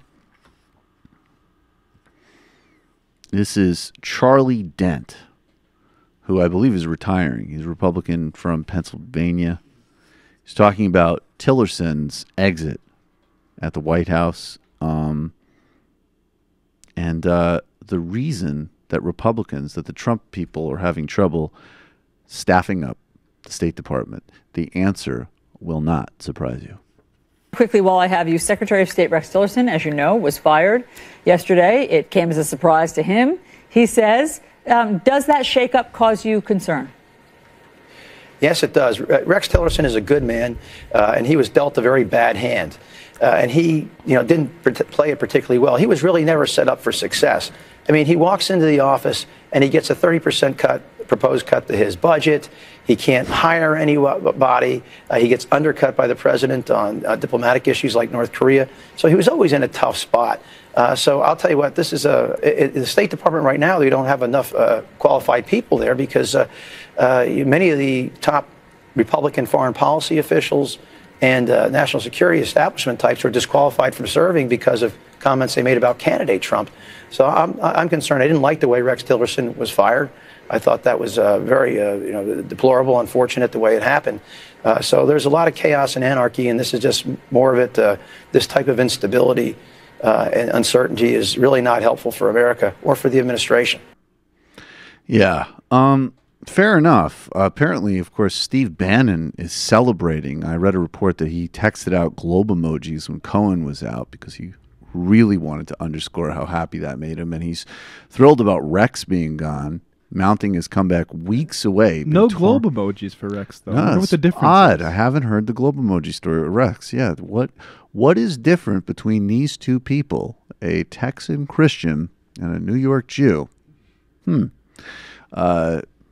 Maybe Bannon. Maybe when you're like hanging out with European fascists, you can really just let it hang out there. It's like, why they say you do the bullhorn instead of the subtext, but I don't think you are being very direct. It could be much more bigoted than this. But the reality is, and of course, I think we should be honest and objective here, because of course, Charlie Dent himself is a globalist. Obviously, he's not a globe emoji globalist, but he's a globalist. I guess Charlie Dent is a globalist who's in the service of the globe emoji people. And Alex Jones. Really, I have to say this is a tour de force. I think we're barely even going to be able to have any commentary over this. This is his live feed response. And also, the main takeaway here is Alex Jones. But just no one, I mean, of course, Rex Tillerson is going to immediately go to the Mick resistance, and they don't care that he was the head of Exxon. They don't care that he's a plutocrat who's involved in everything from abuses of people in, every continent of the globe, that he's made his fortune off of a rapacious, human-killing, planet-destroying industry, that in a normal administration, we would see him as, oh my God, look at this horrific oil baron who cares nothing about any other U.S. national interest other than natural resource development. In the context of this administration, because he supports the Iran deal alone and recognizes that Trump is a effing moron, he gets some credit. But please, let's not forget who he is. Now, that being said, the subtext of his rage here is pretty funny, and Alex Jones's commentary is going to land at home. We are all bound by that common commitment. To support and defend the Constitution, to bear true faith and allegiance to the same, and to faithfully discharge the duties of our office. Well, this is all coded. As a State Department, we're bound together by that oath. This is really cryptic. We remain steadfast here in Washington and at posts across the world, many of whom are in danger pay situations without their families. This is some kind of signal to the stay-behind networks. The world needs selfless leaders like these. He's really proven to be a double agent. To work with long-standing allies, new emerging partners and allies, who now, many are struggling as democracies, and in some cases are dealing with human tragedy, crisis of natural disasters, literally crawling themselves out of those circumstances. This is all coded. These are experiences that no lecture hall in an academic environment or at a think tank can teach you. Only by people going to the front lines to serve can they develop this kind of talent. To the men and women in uniform, I'm told for the first time in most people's memory, the Department of State and Department of Defense have a close working relationship where we all agree the U.S. leadership starts with diplomacy. The men and women in uniform at the Department of Defense, under the leadership of Secretary Mattis and General Dunford, protect us as Americans and our way of life daily, at home and abroad. As an all-volunteer military. All right, well, he's just basically virtue signaling now, but that earlier stuff. I have to say, if military worship becomes virtue signaling in the vernacular, I don't have a problem with that. Keep going. Home and abroad. As an all-volunteer military. All right, well, he's just basically virtue signaling now, but that earlier stuff about taking the oath and everybody needs to stay at their posts and everything, that was stay at your post, I guess means deep state. Stay there, hang on, cavalry's coming. But let me tell you, there's major infiltration. And look, I'm not even saying Tillerson's a bad guy, but he's a yes man. He can't handle the pressure of what I'm sure they've done to him. But the word is, he's being removed and was so stunned by what he was told Friday that he couldn't be seen for a day because people try to cover their butts. Buddy, there's no covering your butt in this battle. We're going in 100%. Get that through your head. We'll be right back. I think it's like somehow like the sinister thing turned into was pissed off because he was fired by a fucking moron over a tweet.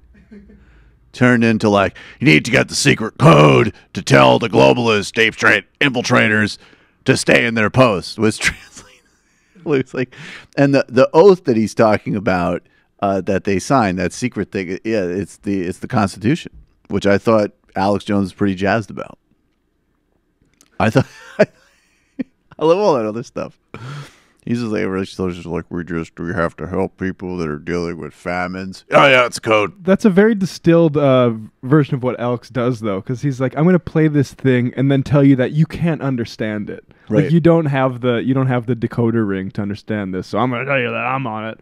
I'm interpreting this in real time, but I'm not going to tell you what the code is. I'm just going to tell you it's coded. So great. You're calling from a 478 area code. Who are you? Where are you calling from? Well, Michael, I'm just another carbon-based life form here on planet Earth to scream at you the meaningless Lord of the universe, but my name is Jeff, and I'm in Georgia. Jeff from Georgia. How are you? Hey, mate, I'm doing just fine. I want to talk a little bit about Conor Lamb. Yeah, please do. It looks like he's going to be the victor in that race up there in Pennsylvania, which I am pleased about. But I want to talk a little bit about a problem I see developing. Mm-hmm. If you look around, you can see some DCCC flax saying Lamb is a different kind of Democrat, and that's why he won. And if you look around a little bit more, you can see Paul Ryan is saying Conor Lamb's not even a Democrat, and that's why he won. Mm. And so both sides agree, I guess. He won because he's not a regular Democrat, and that's a problem long term. Mm-hmm. I don't think long term the Democratic Party can run against the Democratic Party. I don't think that's going to work.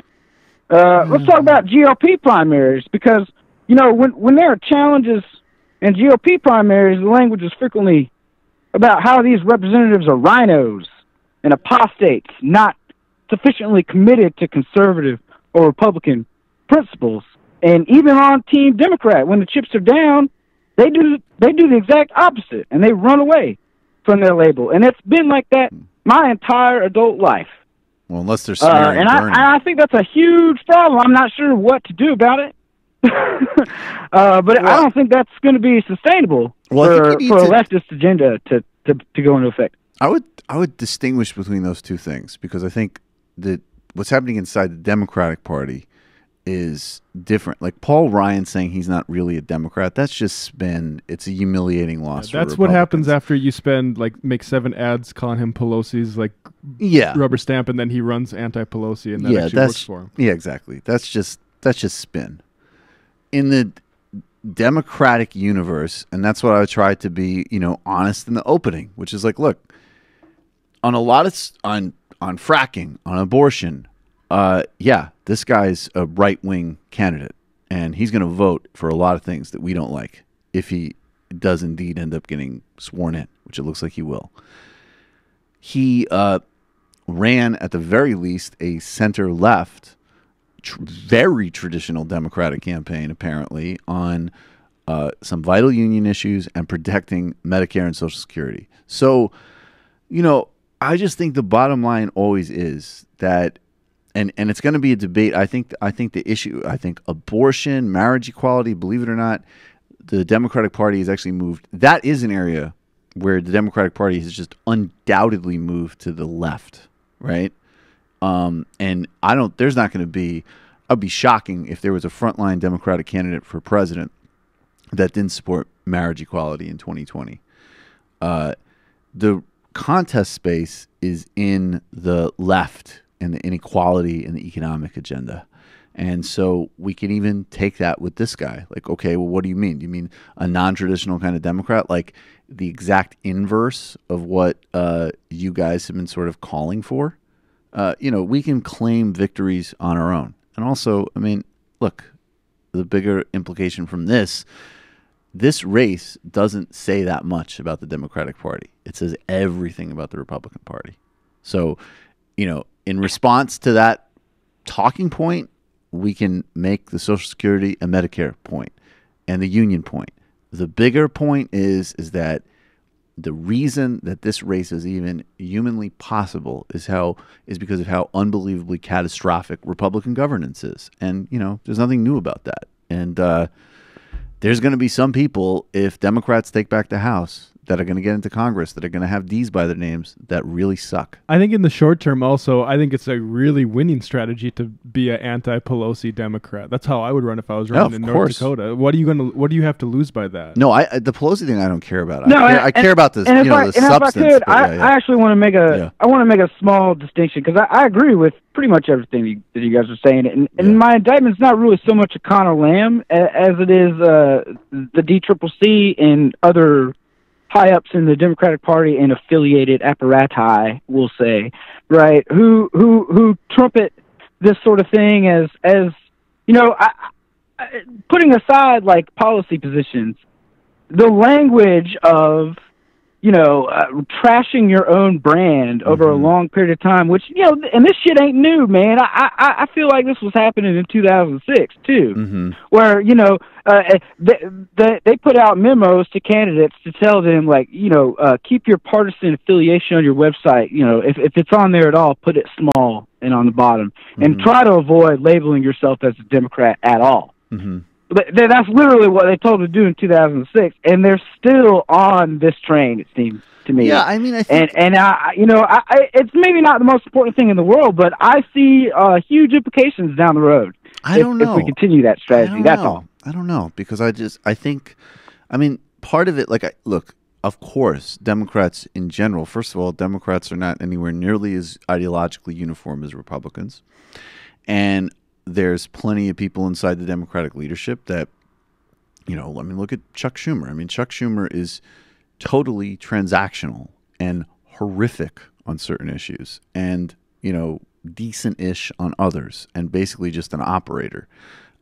There's much more of that in the Democratic Party than the Republican Party. And the Republican Party, people that are really fundamentally operators, it's synchronized with they're just there to serve corporate interests. But I guess what I'm saying is, on some level, if, Charlie Baker is governor of Massachusetts, he's a Republican. He doesn't make a huge deal of being a Republican in Massachusetts, right? Like, there is just always going to be some element that, like, if you're running in the other person's territory, in the other team's territory, you're going to de-emphasize your identity. And I don't, that specific aspect of it is never going to change, and I don't think is such a big deal. I think your broader point about them having a clear identity, I agree.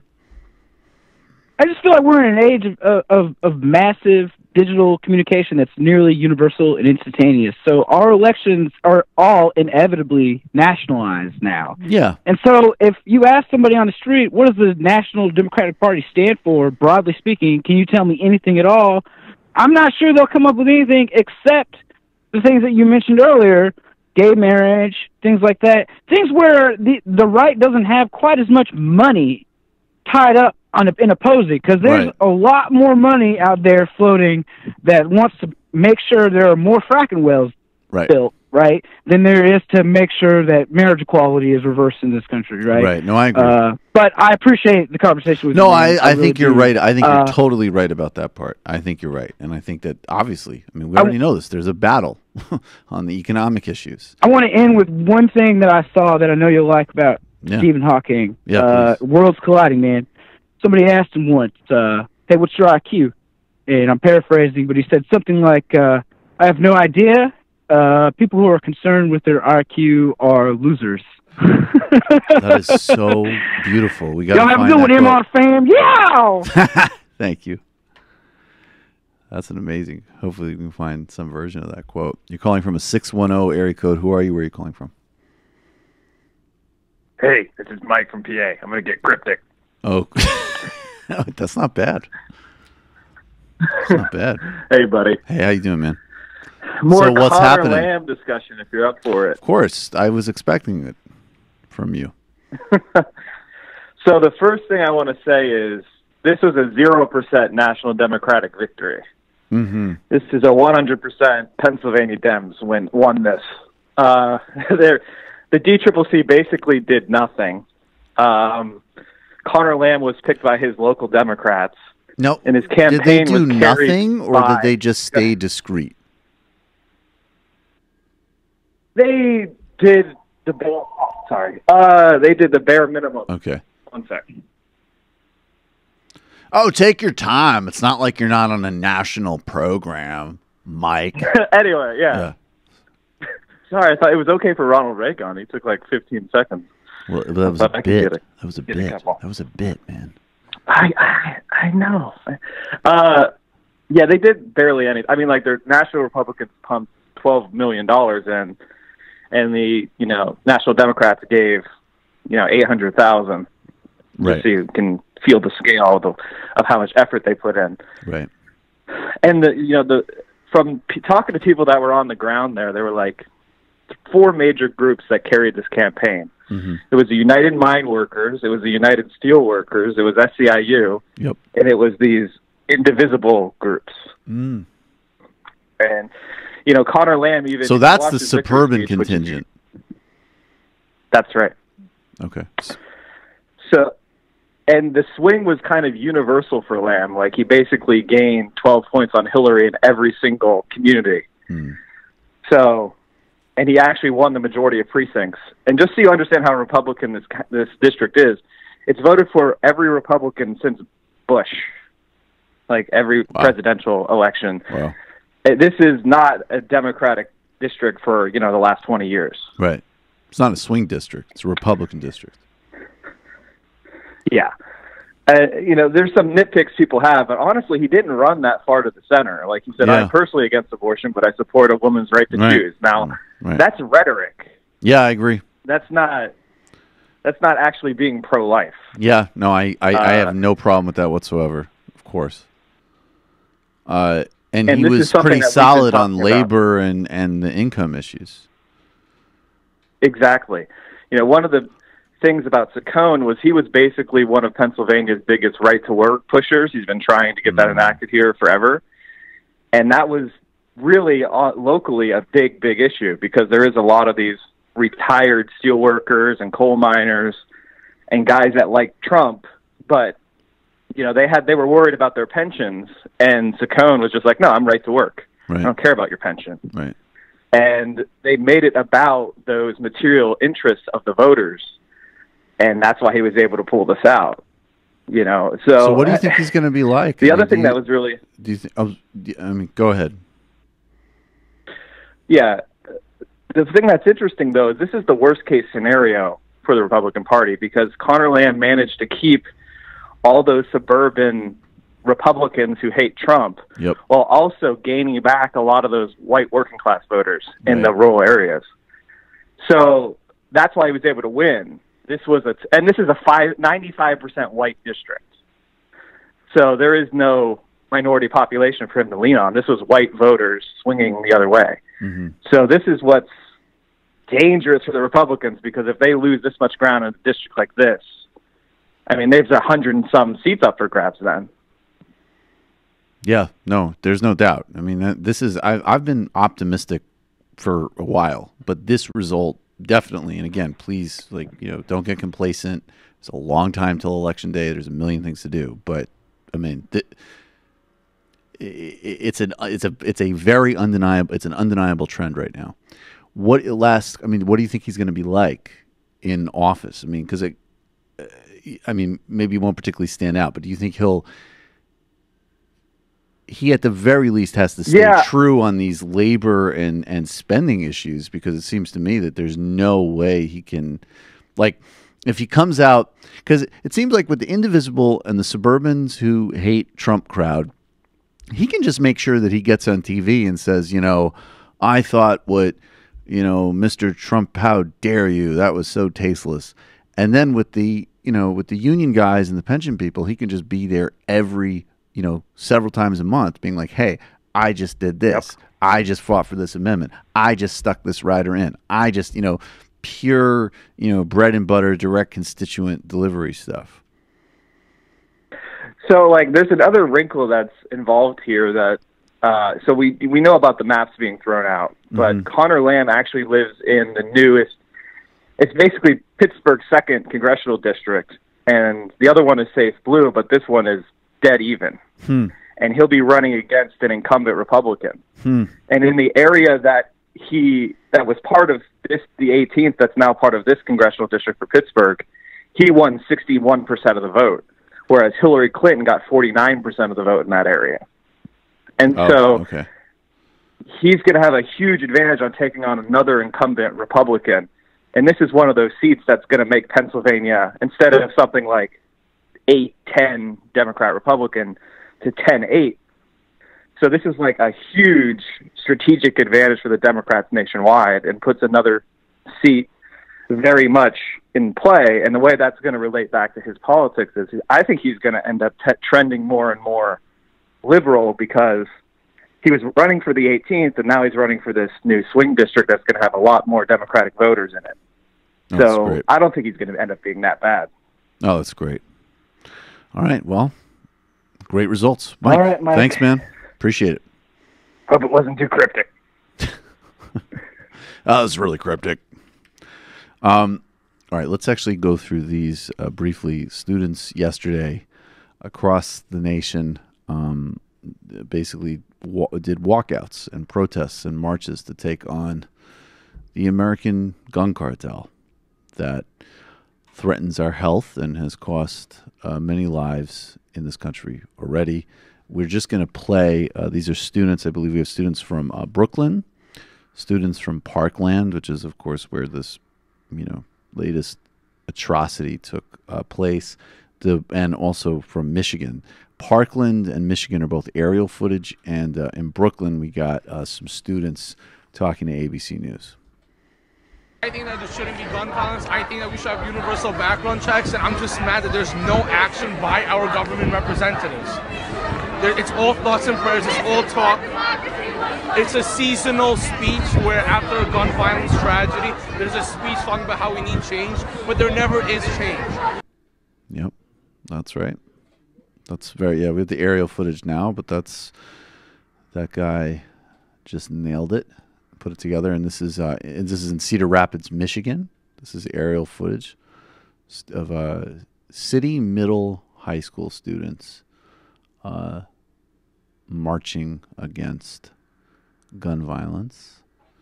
I'm seeing a lot of it on social media. Yeah, no, I mean, these students, obviously the Parkland students, I mean, there's a degree of like poise and sophistication there that's very impressive. And this is Parkland now. Our students we can see students marching out there. They're zooming over the field, getting to them. It's great. And also, and it should be noted that there has been, movements, particularly in communities of color, for quite some time that have been generated by students that have been working on addressing violence and gun issues, in addition to all the other interconnected problems. Where is this hung up? This is a banner hung out outside the Marjorie Stoneman Douglas, the Parkland School, and it's a quote by her. Be a nuisance where it counts. Do your part to inform and stimulate the public to join your action.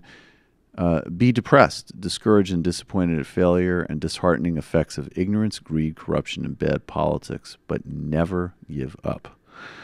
Yeah, that's that's definitely something for all of us in this age. You're calling from a 904 area code. Who are you? Where are you calling from?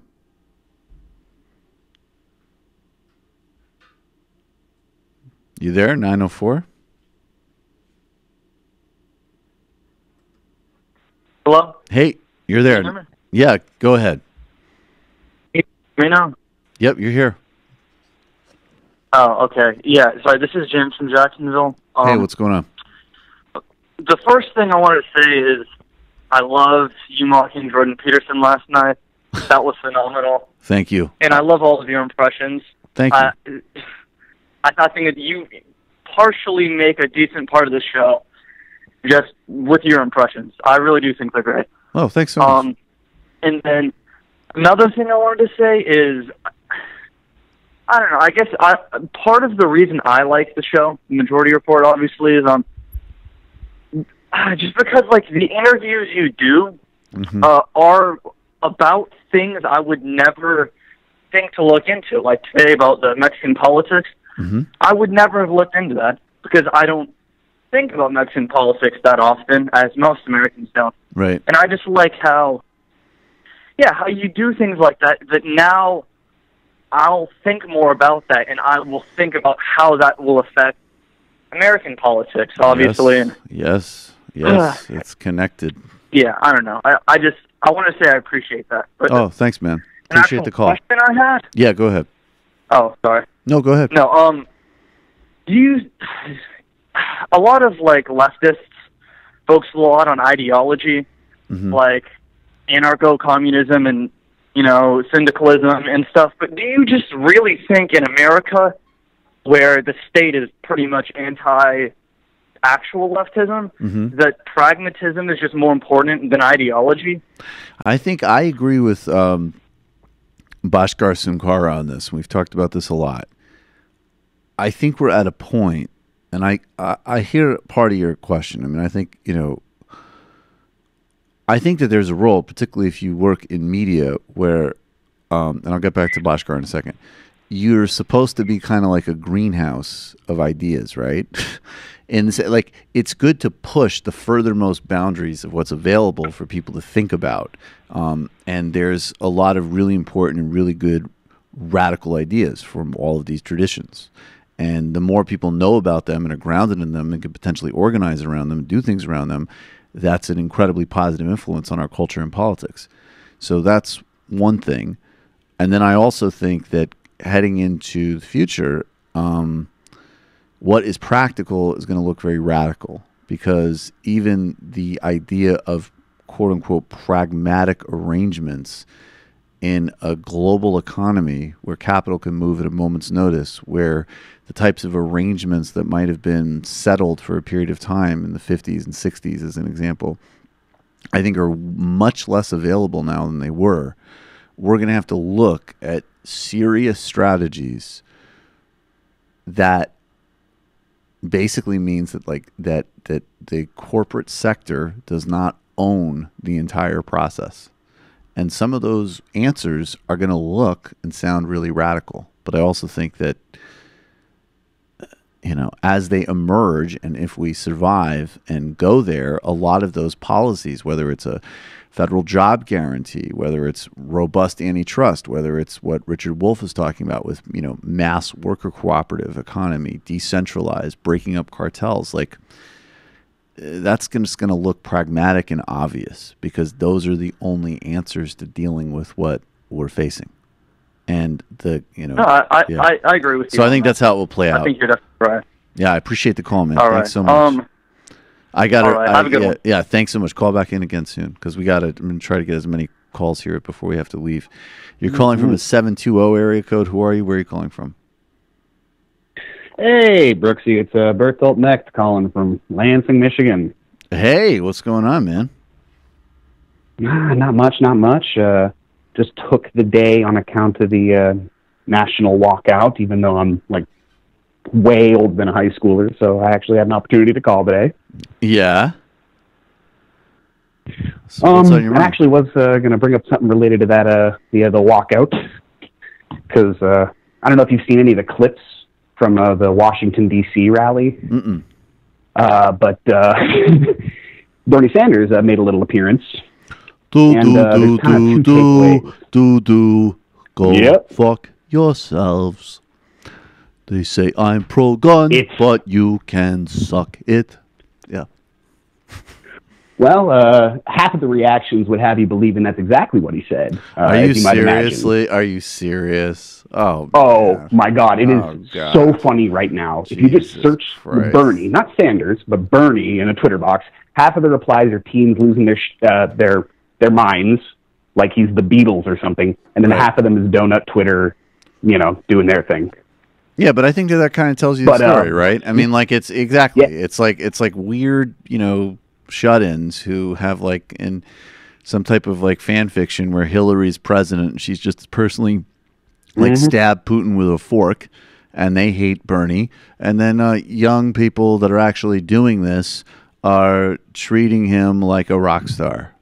Exactly. Yeah, and it's glorious, but the kind of the thought that I had also that group, I'm trying to get this to catch on. I'm calling them the hateful 8%, because that's the number of registered Democrats that disapprove of Bernie. 8% of them. So, hateful 8%. The hateful 8%. It's catchy in a certain sense, but in other ways, I had thought that maybe it was not so catchy. I don't know. He thought the hateful 8% was good. I either wanted to break it or do something different, but I still think you're a brilliant guy with great energy. Well, I appreciate it. But the other thing that I couldn't help but kind of notice, right? And it's the conservatives and the centrists are rapidly losing an entire generation before their eyes, and I think that's some of what's playing into that donut Twitter hateful 8 the sort of reaction. But I think that's exactly what it is. I agree. Yeah. Yeah. But the interesting thing now, and you didn't really see this as much, during the primary, you're starting to see it from conservatives as well. Ben Shapiro's out there in front being like, man, we can't listen to the kids. They're illogical. Their brains aren't fully formed yet, or whatever, Yeah, I mean, I think especially, I mean, it's funny because I get Shapiro has a weird lane with that sort of far right stuff that plays to every form of bigotry, but he's only overt about transgender and Arab bigotry and still is kind of playing that game. But I think, one of the things that's interesting to me is that particularly for that kind of centrist lane, I mean, there'll always be, I think, some appeal in that kind of politics for a certain type of very both economically and culturally elite person, but it's always a relatively small amount of the population. But on the other hand, I mean, the future of conservative politics is, it's pure, we've said, yeah. I mean, if you're a young person coming of age in today's politics and you're like, I want to be a Republican, that means you like Donald Trump and you're a racist. There's almost no other explanation. So what's funny, and there'll always be a constituency for that. I think the kind of donut thing, I think that's going to look like some type of weird cultural relic at some point. I think there's very little constituency for that in a rising country in both really good and really bad ways. last thing I'd say is I don't know that they're not already a cultural relic. Yeah. No, I think that's a totally fair point. I think that's very true. Anyway, y'all have a good one. Thanks, man. Appreciate it. You are calling from a 720 area code. Let's get to both of the 720s. You've been waiting a very long time. A lot of you have been waiting a long time. Don't know if we can get to all of you, I'll just say, but I'm going to try. 720, are you there? This is James from Denver. James. How What's up, are man? you? How are you, Paisan? What's going on? I'm good and enjoying my day off. I was just calling in for a documentary recommendation. Yeah. Yeah, so it's kind of in the vein of Adam Curtis. It's by a collective on YouTube called Stranger Than Fiction, and the documentary name is Gay Hip Hop Industry Exposed. That sounds like I think that's more of a TMBS recommendation, but yes, I know those like Lord Jamar, homophobic Illuminati, like hip hop Alex Jones documentaries. Believe me, I've gone down that rabbit hole. Let's see what Kanye's saying is that he's the son of God. Well, Jay-Z's God. What happens? We'll do a TMBS segment on that. Corporate media is always trying to sell you something, man. And I mean, kind of like how they sold the Iraq War. They sell Lil Wayne like, oh, he's a blood, but then he sucked Birdman's dick when he was 11. I mean, James. Always trying to sell you something. Always trying to sell you something. Think of the Majority Report normie audience. Thank you, brother. Jesus Christ. You're calling from a 216 area code. Who are you? Where are you calling from? Hi, this is Dave in mid-Michigan. Hey, Dave. What's going on? Hey, I wanted to follow up on your smart discussion about the politics of the skeptics and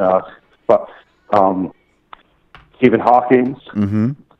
And say, first of all, he's an incredible guy as far as what he's able to achieve with his disability. So that makes him just a historic figure with that alone.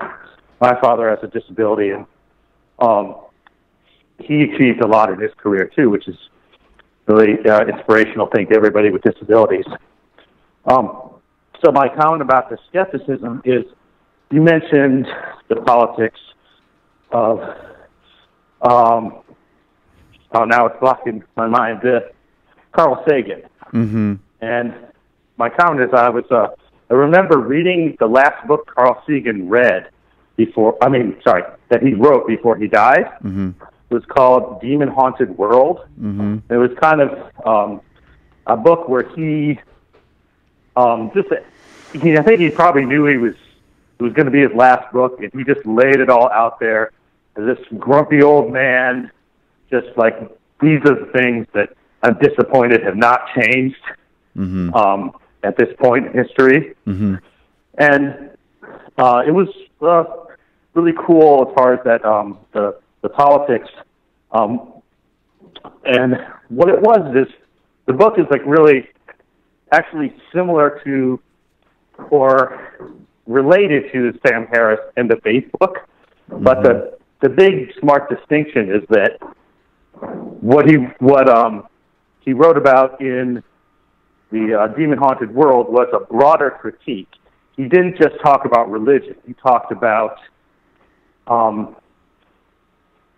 superstition and things that empiricists had won the debate on in the public, such as like how newspapers still published horoscopes and how, from his perspective, he was just saying, we got to get beyond this. We've won the debate, yet like the world is still demon haunted.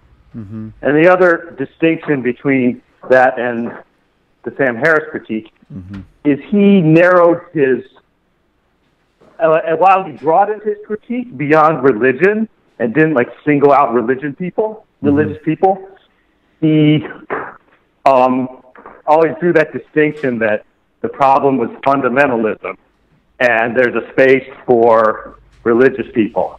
Right. I remember. I got it. I'm running a little tight, but it'd be great if you called in again, because we're going to leave a bunch of people on the line. I just want to get to somebody else who's been waiting a really long time. Okay. Well, that was my pretty. Thanks so much for the call, man. Comment. Thank you. You're calling from a 630 area code. Final call today. Sorry, everybody else. What do you have on your mind? Hey, this is Patrick from Chicago. Oh, hey, Patrick. I'm not sure how much time. I'm not sure how much time I have. So go ahead. We have actually a touch more time than I thought. Sorry, go ahead.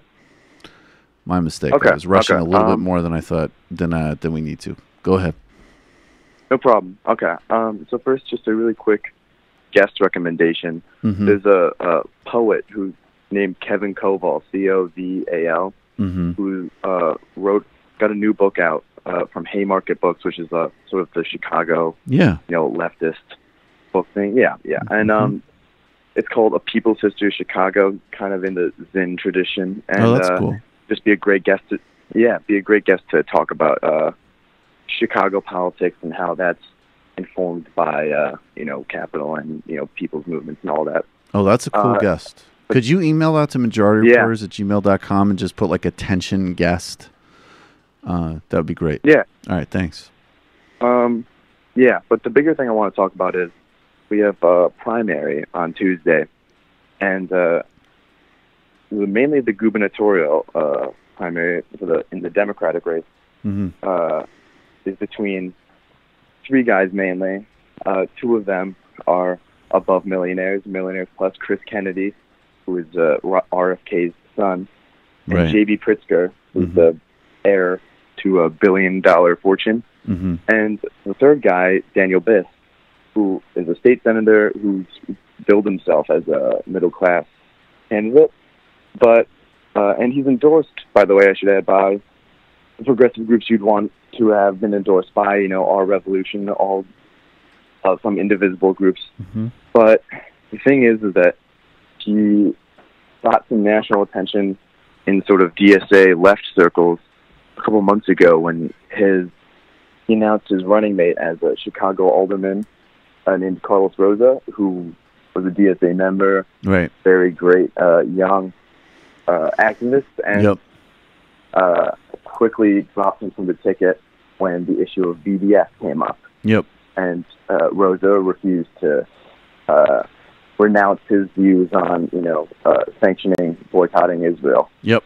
And so my question is, this guy, Biss, who's kind of shown to be spineless in many areas, including on pensions, which is a very, passionate subject for a lot of people in the Western Illinois, especially because there was Democratic administrations and governments that sort of screwed public workers out of their pensions. Mm-hmm.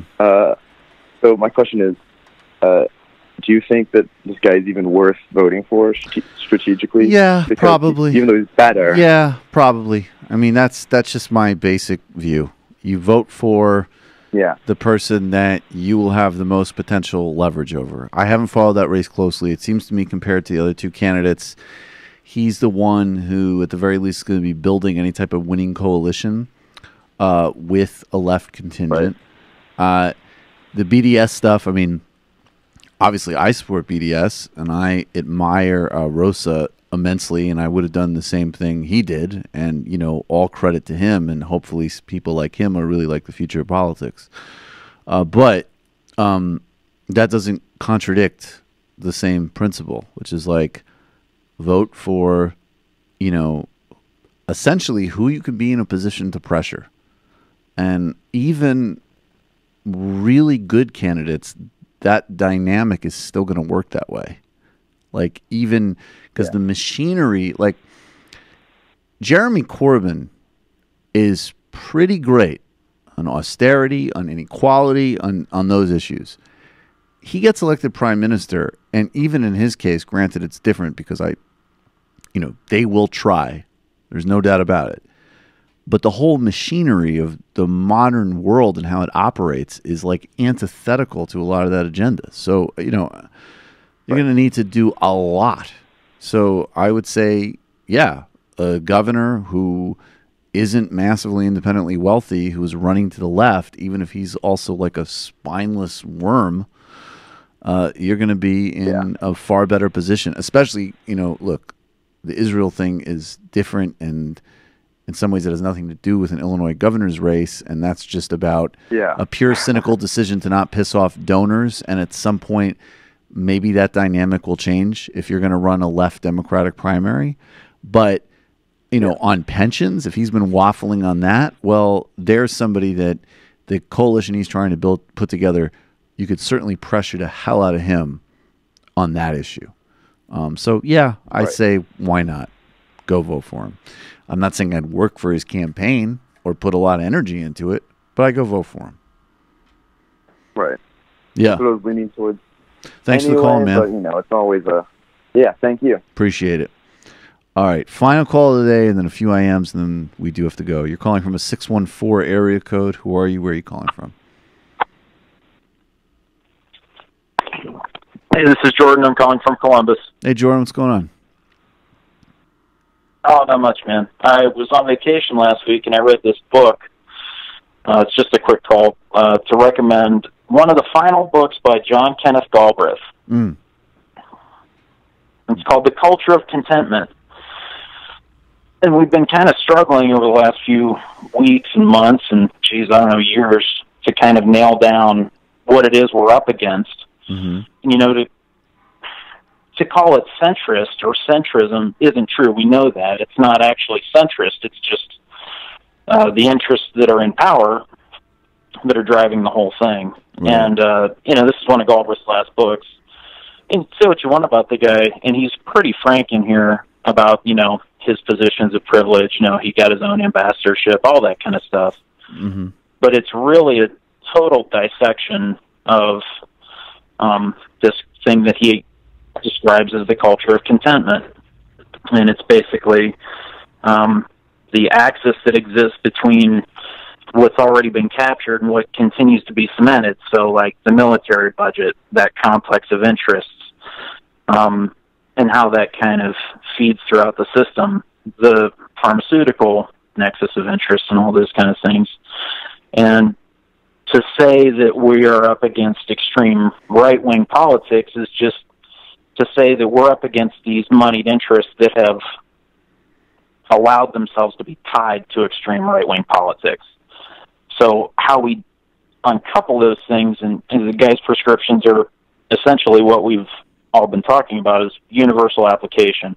Right. But you've got to overcome the stereotype of what that looks like and people's bad beliefs about how government works, and when it works well, how it actually functions. So I would just like to recommend that book. I think there's a lot to be gained out of it. It's only, it's 175 pages. I made it through it in a day. Oh, that's great. No, I'll actually plan on reading that myself. Thanks a lot. All right, everybody. Couple IMs. Contagious Chameleon. Michael, great interview. Can you emphasize the point that anti-corruption and expanding unobstructed democracy most often leads to left policies? That's why libertarians hate it, and this is why you would vote for uncorrupt centrists, even though they aren't left, because they will unknowingly further the left's cause. Yeah, I think there's definitely truth in that, and that's why, again, the distinction between a fascist and a neoliberal also matters for those reasons. I mean, follow what's happening in South Africa. Follow that. Ramaphosa is going to do and has a very checkered record.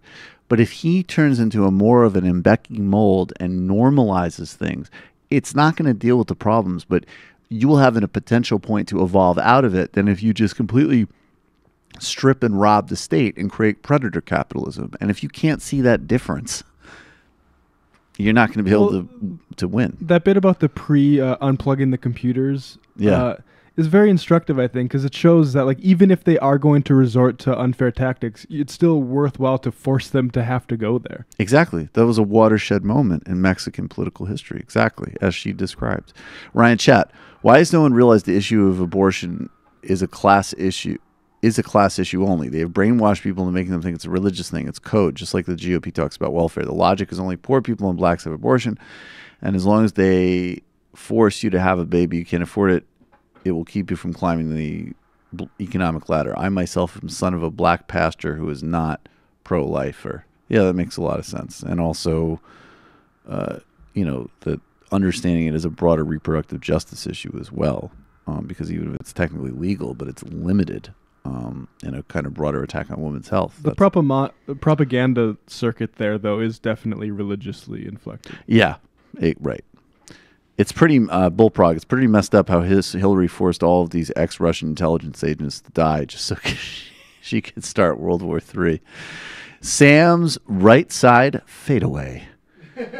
You all see the actual documents from the Seth Rich lawsuit. Choice nugs have emails showing the crafting a narrative to specifically help shield Trump from Russia's story. On-air personalities including Kilmeade, Ainsley Earhart, and Douchey were well aware. Not shocking to us, but ought to be spread far and wide so people recognize there is no good Fox News employee. Zero. I agree. Jonathan Armistead. Mike, did you read Adam Serwer's recent article about Louis Farrakhan? That was a swish sound effect, but it was in 8 seconds, and that was it. But anyway. It came out about Louis Farrakhan. It came out about Tamika Mallory, co-organizer of the Million Women March, received pushback for attending. She received pushback for attending the Farrakhan speech. We talked about it extensively last night on TMBS. Seward talked about several public leftists, including Mallory, about what they thought about Farrakhan. There was one bad point. Tamika Mallory said understanding anti-Semitism was still new to her. She recounts a story where she was in a meeting and said, "I came here to talk about finance because I heard Jewish people were good with money." She had to then explain why that was insensitive. What the actual fuck? Actually, Sorer also brings up one of your strong points. Conservative Republicans and Nation of Islam are oddly culturally similar. Would love to hear what your friend Obama thinks about it. Shut the fuck up, devil. I don't know she said that. That is definitely not super savvy. Nick the Liberal, specific to housing, I get the socialist take. Can I get the socialist take on the United States to move housing in a more humane rental policy? Jesse Meyerson, but I would say universal public housing, a public option in housing. And if you look at places like Austria, you could see that those public housing can be very high quality. And drive down costs and provide more options. Wildcard. Hey, Mike, did you ever look into the connection between Stephen Miller and the Muslim ban? Chad, and I'll look into that. I'm not sure. Kermit Tears. Fuck the caller talking trash about Ronald Reagan. He's invaluable to the show. I agree. New Guns. Because of the Hatch Act, I can't say anything partisan, but I can say that Jimmy Dore is a puto, blah, blah, blah. Yes, okay. Hashtag Random Rush, or is that a Sam thing? Random Rush is a Sam thing. Super Sonic Kami. Hey, MR crew, thanks for keeping it real raw on the mainline cause. I get down with y'all. Brands of flavor in your ear. Oh, yeah, rest in peace, Craig Mack. And let me just see. I have to pick the final... Joseph Ballin, I think you're taking Jimmy Dore out of context. When I read blah, blah, blah. All right, I'm sorry. I shouldn't have even teased that. Don't have time. Let's see. The final I am of the day. Let's just do this. Nick from Manitoba. Hey, Michael, great show today and last night. The question of why nerd science types go right, I think it has a lot to do with the fact that scientific inquiry harbors a very calculable quantitative perspective that limits qualitative analysis. I think that that's definitely true in how it can be taught. And it's right. And it's right with the BS economic model trying to fit into a scientific mode of analysis where the left view incorporates a lot more qualitative analysis, and rightly so, which can't be expressed as readily, nor should it be, as a scientific equation. That is exactly right. That's perfect. Lastly, what has deGrasse Tyson said about the humanities? Stay sweet, MR beauties. He constantly takes shots. If you just search like Neil deGrasse Tyson philosophy or something, he often takes shots at it. He's just a nerd who should learn to stay in his lane. That's true, yeah. I like the guy. I especially his podcast when Eugene Merman appears on. I don't know if he's still doing that, but that's very funny. Sam's back tomorrow. We're all here, full contingent. Thanks, everybody. It might take all the strength I got to get to where I want, but I know somehow I'm gonna get there. just got caught between the truth